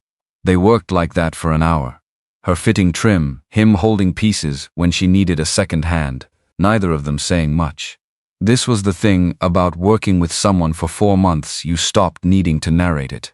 The work just happened. When the last piece of trim was seated and nailed, and she'd run her hand along the whole length of it to check for gaps, she stepped back. The bedroom was done. She stood there looking at it. The trim, the warm white walls, the east window with its new seal, the morning light coming through it clean and honest. The floor visible from the doorway, the grain of the old oak running toward the window like it was leaning into the light. Ray set his coffee cup on the windowsill. Carol, he said. Don't, she said. I wasn't going to say anything sentimental. Good. I was going to say the trim on the left side of the closet door is 1/16 off level. She looked at it. He was right. 1/16. Not visible to most people. Visible to both of them. I'll fix it tomorrow, she said. I know you will. He picked up his coffee. That's why I didn't say it sentimentally. She almost laughed. Almost. June knocked on the front door at noon with a pot of soup and the particular expression of someone who had been waiting for a specific moment. She came in, set the soup on the stove, looked around the kitchen, looked through the doorway at the main room, looked at the brick wall in the March light. "It's done," June said. "Mostly. The trim in the bedroom. 1/16 off on the left side. Carol. Tomorrow." June looked at her for a moment. Then she ladled soup into 2 bowls and set them on the table and sat down. Carol sat across from her. They ate. Outside, the front beds were coming. Not there yet. March in Pennsylvania was still more intention than result, but the crocuses June had put in along the lower edge of the flagstone path were up, small and specific, purple and white against the dark soil. The stakes and string were still in place from the layout work June had done in February, mapping the drainage grades and sun angles she'd been calculating since November. June had drawn the whole design in her notebook before she'd placed a single plant. 46 years of drawing plans that stayed on paper, and now this one was in the ground. Carol looked at the crocuses through the window while she ate her soup. "The flagstone path," she said. "The grade on the lower section, are you happy with it?" 2%, June said. "I checked it 3 times. It looked right when I walked it." "It is right." June ate her soup. "I've been designing drainage systems in my head since 1978. I know what 2% looks like." Carol nodded. "I know you do," she said. The county assessment letter came on a Tuesday. She'd been expecting it in the general way you expected things that were in process. The permits had triggered the reassessment in November, and the county moved at its own pace, and she'd put it out of her mind. There were more immediate things. There were always more immediate things. She opened it at the kitchen table with her morning coffee. Standard county envelope. Her name and the Mercer Street address on the outside, which still gave her a small private satisfaction every time she saw it. Her name, her address. She unfolded the letter. Read it again. Set it flat on the table. Assessed value $287,000. She sat with that number for a while, not dramatically, just sat. The kitchen was quiet around her. The percolator ticked as it cooled. Outside, a car went past on Mercer Street. $287,000. For a house she'd bought for $7 on a Tuesday in November, because the address was on a bulletin board, and she'd had $40 in her truck and nothing else to lose. The letter cited historic construction quality, period-accurate restoration, professional-grade surface work, landscape design in progress, community profile following recent media coverage. She looked at the last line of the citation. Community profile following recent media coverage, which was a bureaucratic way of saying that Beth Calloway's article in the Gazette had been shared 8,000 times, and people had been driving slowly past the house for weeks. She thought about Victor Salte, his development on Clearfield, the townhouses that had flooded their first winter. She knew what those were assessed at. She'd looked it up in January when Walt Greeley was building the response file for the rezoning hearing. $310,000 per unit. New construction. New everything. $23,000 difference between that and this. And June wasn't done with the garden. Carol folded the letter carefully. Thirds, the way she folded everything that mattered. Put it in the filing box on the counter, in the folder marked County Correspondence, between the permit files and the deed transfer. Then she picked up her coffee, which had gone cold, and went to fix the trim in the bedroom closet. 1/16. She'd said tomorrow. It was tomorrow. She told Ray that evening. Showed him the letter across his kitchen table. He read it the way he read everything fully, without rushing, and set it down. Saltis townhouses, he said. On Clearfield. $310 per unit. He was quiet for a moment. And June's not done. No, Carol said, she's not. He handed the letter back. Looked at the table for a moment. You know what this means, he said. It wasn't a question. It means the house is worth what it was always worth, she said. Somebody just wrote it down officially. Ray looked at her. That's one way to say it, he said. She put the letter in her jacket pocket. Stood up. I'm going to start on the back garden this weekend, she said. The south bed. June has the plan drawn, but I need to clear the last of the root mass along the fence before she can plant. I'll come Saturday, he said. You don't have to. I know I don't have to. He picked up his coffee cup. Saturday at 8. She went home. The magazine people called the following week. Beth Calloway had given them June's number, which was the correct instinct. June answered her phone, and Carol did not reliably answer hers for unknown numbers. June came across the street on a Wednesday morning, with her coat on and her notebook under her arm and the look of someone delivering news they've already decided is good. A magazine called June said. Carol was on the porch, painting the window trim. Final coat, which one? June told her. Carol set down her brush. It was not a small magazine. It was the kind of magazine with thick paper and photographs that looked like they'd been composed rather than taken. She'd seen it in waiting rooms. She'd thought the houses in it were from a different version of the world, the version with unlimited restoration budgets and no parking lot winters. They want to do a feature, June said. 6 pages, they said. She checked her notebook where she'd written it down. They said the house represents technically expert and emotionally considered restoration work, and they want to photograph the garden. Carol looked at the crocuses in the lower bed, looked at June's stakes and string still mapping out the sections that weren't planted yet. March is too early, she said. I told them April. The south bed won't be showing until May. I told them mid-April for the preliminary shoot, and they can come back in May for the garden if they need to. Carol picked up her brush. You already negotiated it, she said. You were going to say no to March and yes to April, June said. I just saved us a phone call. Carol applied the trim paint in the long, even strokes that took years to learn how to do without thinking. Not thinking about the strokes, thinking about the magazine, about what it meant and what it didn't mean and whether she cared about the difference. Okay, she said. April. Good. June opened her notebook. I need to move the timing on the middle bed installation. If they're coming mid-April, I want the flagstone path fully set and the perennial plugs in the ground so there's something to photograph. What do you need from me? Saturday. South bed cleared and the path base laid. Ray's coming Saturday. Good. He can help with the flagstone. June was already writing. I've been waiting 46 years to have someone photograph this kind of work. I intend for it to look right. Carol looked at her. June looked up from her notebook. Something in her expression that wasn't pride exactly. Something older than pride. The look of a person who has been right about something for a very long time and is finally standing in the proof of it. It'll look right, Carol said. The photographer's name was Sarah Elkins.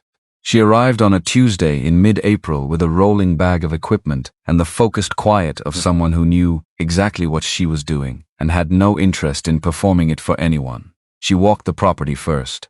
No camera. Just walked.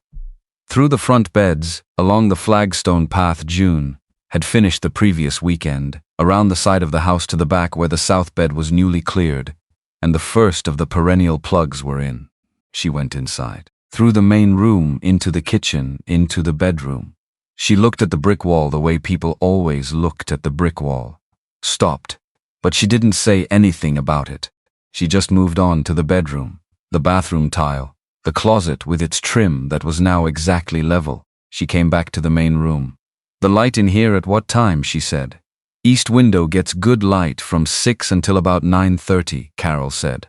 After that it moves. I'll be here at 5:50 tomorrow. That was the whole conversation about the shoot. The writer was Gil Haverford. 50-something. He carried a recorder and asked questions in the way of someone who had done his research and wanted to go deeper than it, not just confirm it. He sat across from Carol at the kitchen table on the second morning and asked about the work. Not about the $7. Not about the truck, about the work itself. Walk me through how you read a surface, he said. You look at what's on top last, Carol said. Whatever was done most recently. And then you look at what's underneath that. And then what's underneath that. You're reading backward through time. And the brick wall.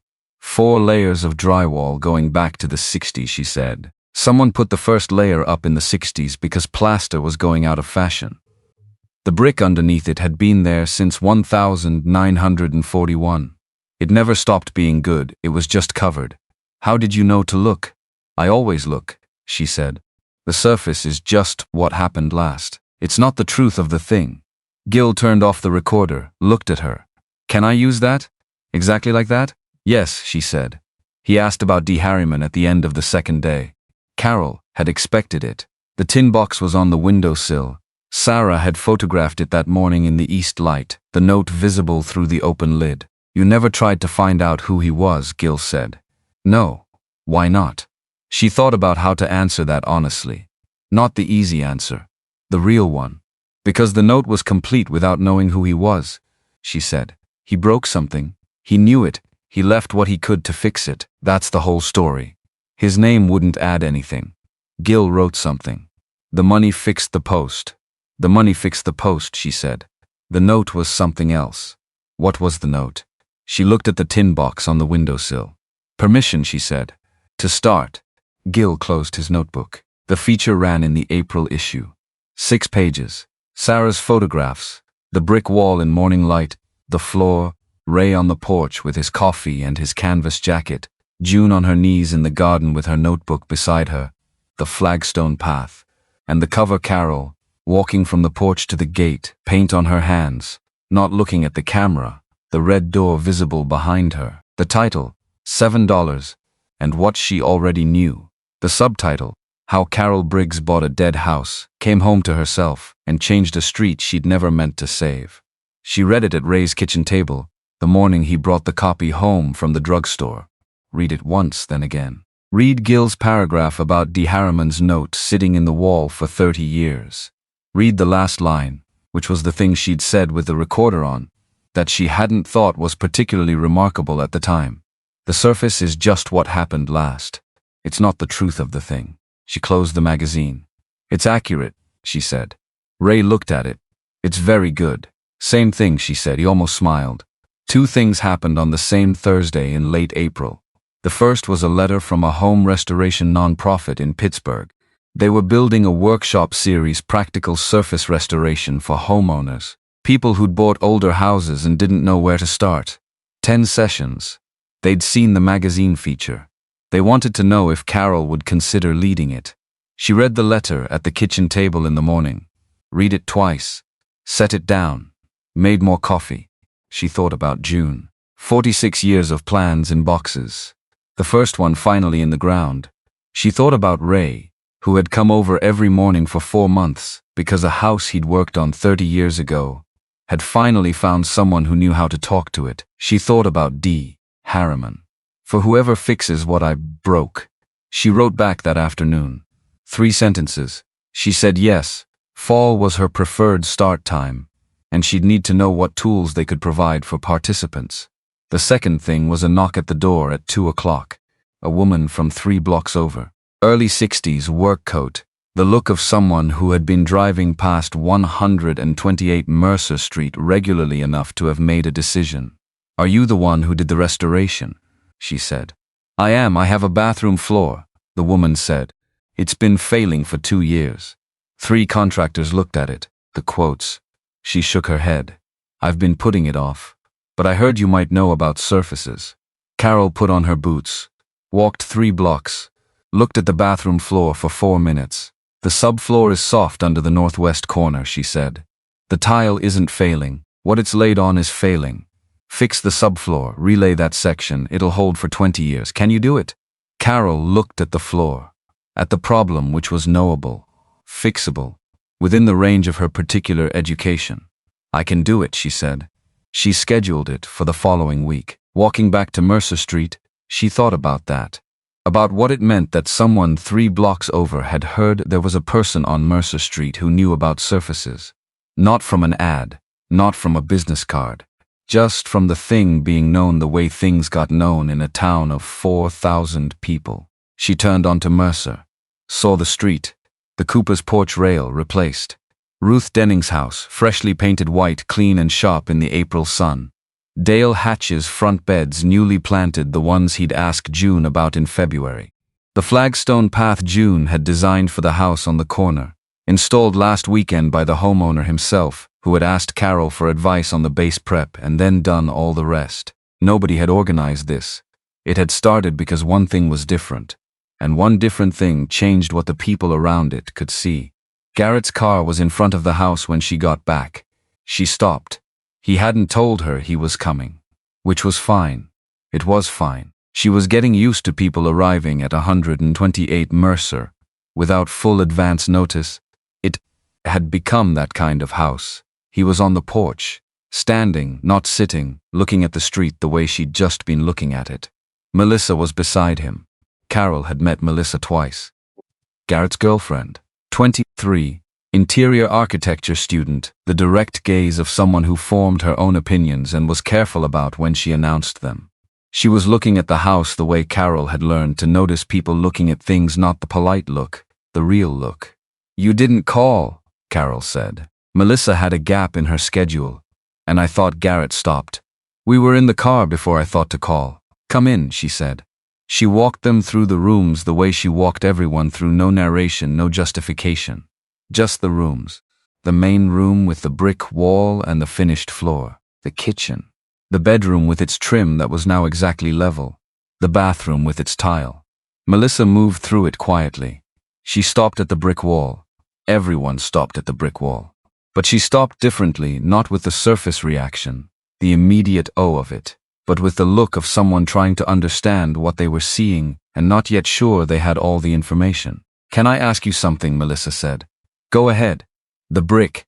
When you found it, how did you know it was worth uncovering? How did you know it wasn't just damage?" Carol looked at the wall. "You knock on it," she said. "You feel the resonance. Damage has a dead sound. Structural integrity has a live one." Melissa looked at the wall, then at Carol. "Can I try?" she said. Carol stepped back. Melissa knocked on the brick, listened, knocked again in a different spot. Her expression shifted not from wrong to right, but from uncertain to beginning to understand. "That's..." She knocked again. "The sound is completely different from the drywall." "Yes. How long did it take you to learn that?" Carol thought about it honestly. "I started noticing it in my 3rd year of working," she said. "I stopped noticing that I was noticing it sometime around year 7. Melissa looked at the wall for another moment. Then she turned. "I'm studying interior architecture," she said. "2nd year, and I've read about restoration methodology, but I've never..." She stopped, looked at the floor, the trim, the kitchen visible through the doorway. "I've never seen decisions like these in person, where you can trace the reasoning through the result." Carol waited. "I know this is..." Melissa tried again. "Could I come back? Not to visit, to work, to be here while you're working. I'll carry things, prep surfaces, whatever you need. I won't ask questions while you're in the middle of something. She looked at the brick wall one more time. "I want to see how the decisions happen before the result exists." Garrett was looking at the kitchen cabinet doors, carefully not looking at either of them. Carol looked at Melissa, 23 years old, still learning what she didn't know, which was the correct thing to be learning at 23, not performing certainty, just standing in the room and saying, "I don't have this yet and I want to." "I start at 6, Carol said. "Okay, not 6:15. 6. I'll be here at 5:50. I'm doing a bathroom subfloor on Elm Street next week. It's not architectural. It's a substrate issue and it's going to involve removing tile in sections. And it's not going to look like anything interesting for the first 2 days." "That's fine," Melissa said. "That's actually what I want to see." Carol nodded once. Melissa nodded once. Garrett turned from the cabinet doors. His expression was the controlled version of something larger. She knew that expression. She'd seen it on him since he was small, the way he reacted to things that moved him by becoming very still. "Come in April," Carol said. "The last week. The Elm Street job starts the 28th. I'll be here the 27th, Melissa said. Ray appeared at the back door at noon with the timing of a man who happened to be in the neighborhood, which by now was a timing everyone understood to be entirely intentional. June came across the street 20 minutes later with soup and a pan of cornbread and the complete absence of surprise at finding people at the table. They ate in the kitchen. All 5 of them, which was crowded in a way that 380 square feet was always going to be crowded. Garrett's knees hit the table edge. Melissa sat on the step stool Ray usually used because that was the only place left. June told Melissa about the horticulture degree and the 46 years of plans in boxes and the flagstone path outside, and Melissa asked questions that were real questions, the kind that came from genuinely not knowing and wanting to. Ray talked to Garrett about a greenhouse. He'd been measuring the south fence in his head since January. the angle of winter sun, whether the space was right for it, and Garrett leaned in the way he leaned in when something caught him unexpectedly. They hadn't gotten to it yet. Winter had been busy, but Ray thought there was a configuration that would work. Carol ate her soup and listened to all of it. The kitchen was warm. Outside, Mercer Street was in the particular light of a late April afternoon, the kind that made even ordinary things look considered. The crocuses in the lower bed had been replaced by the early tulips June had put in last fall. The flagstone path curved from the gate to the porch steps in the line that looked natural and was not, that looked like it had always been there and had not. This was the table she'd bought a fourth chair for in March without exactly knowing why. She had known why. Garrett and Melissa left at 3. Hugs at the door, the kind that held something. Garrett held on for a moment longer than usual. "The cover," he said quietly, against her shoulder. "I know," she said. "You looked like yourself." She stepped back and looked at him. "I am myself," she said. He nodded. Got in the car. Melissa waved from the passenger window. Carol stood on the porch and watched them drive to the end of the block. Turn left. Ray was beside her. She hadn't heard him come out. They stood there for a moment. "The greenhouse," she said. "South fence, you said. I've been measuring it in my head. Show me Saturday." He went back inside. She heard him in the kitchen, washing the soup bowls with the efficiency of someone who washed dishes the way he did everything else correctly, without discussion. She stayed on the porch for a minute longer. Across the street, June was in her garden, on her knees in the middle bed, planting something from a flat of plugs she'd brought home that morning. Not looking up, just working. Down the block, Ruth Denning was sweeping her front steps. The white paint of her house was clean in the late light. Dale Hatch came out of his house at the corner and walked to his mailbox and looked at his new flagstone path the way people looked at new things they'd made, checking that it was still there, that it had stayed. He stood there for a moment, then went back inside. Nobody was performing anything. This was just a street on a Thursday afternoon in April. Carol went inside. She had a materials list to finish for the Elm Street job. Subfloor repair, tile removal, new cement board, adhesive. She sat at the kitchen table and went through it methodically, the way she went through everything in order, without skipping, because the order was part of the work. She was halfway through the list when she remembered Granger's statement. It had come out the previous week, while she'd been too busy with the magazine visit and the South Bed work to pay it much attention. Walt Greeley had forwarded it. 3 sentences on the town website, congratulating Carol Briggs on her contribution to the Harlow residential community and expressing the town's support for neighborhood revitalization. She'd read it once, hadn't thought about it again. She thought about it now for about 10 seconds. Then she went back to the materials list. The Elm Street job was scheduled. The workshop series in Pittsburgh was confirmed for fall. Melissa was coming the 27th. The South Bed needed 2 more sessions with June before it was planted. Ray wanted to measure the south fence Saturday. The trim in the bedroom closet was level. Enough to do. More than enough. She finished the materials list at 8:30, folded it, put it in her jacket pocket for tomorrow. She stood up, looked around the kitchen, the cabinet doors, the salvage yard hardware, the light fixture, $11 at the same salvage yard, which gave a warm light at this hour that made the room look like a room where things happened that mattered. She got the tin box from the kitchen windowsill. She'd been thinking about where it should live. Not on the windowsill that had been temporary, a place to put it while the kitchen was still becoming itself. The kitchen was itself now. The windowsill was for the small pot of rosemary she'd been propagating from a cutting since February. She carried the tin box to the main room.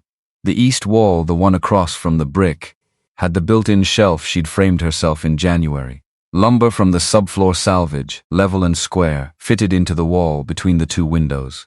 She'd been using it for a library book and a small lamp, and nothing else because she'd been waiting to know what else it wanted. She set the tin box on the shelf between the lamp and the space where the library book had been. Adjusted it so the hinged side faced out, so the note inside was facing the room. Stepped back, looked at it. The brick wall to her left, the oak floor under her feet, the lamp making its warm circle on the shelf.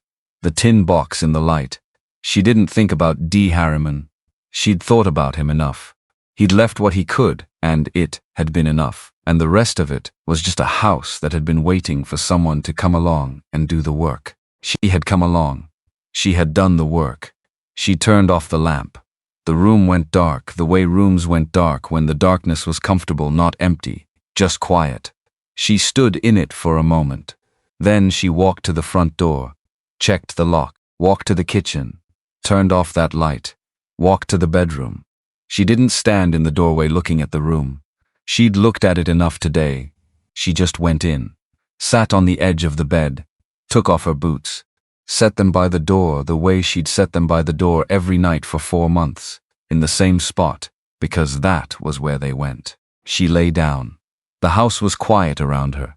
Not the quiet of a truck cab in a parking lot, not that hollow, temporary quiet. This was the quiet of walls and a roof and a floor that had been built to stay and had stayed. The quiet of a place that had been here before her and would be here after. Old-growth oak under her feet, handmade brick in the next room. The bones of something built in 1941 by someone who wanted it to last. It had lasted. She had found it. She closed her eyes. Outside, Mercer Street was going to sleep, the way streets went to sleep, one light at a time, one house at a time, the sound of the last car passing, and then nothing but the kind of silence that meant morning was on its way. She did not count the months anymore. 14 months in a parking lot, then $7, then this. She slept.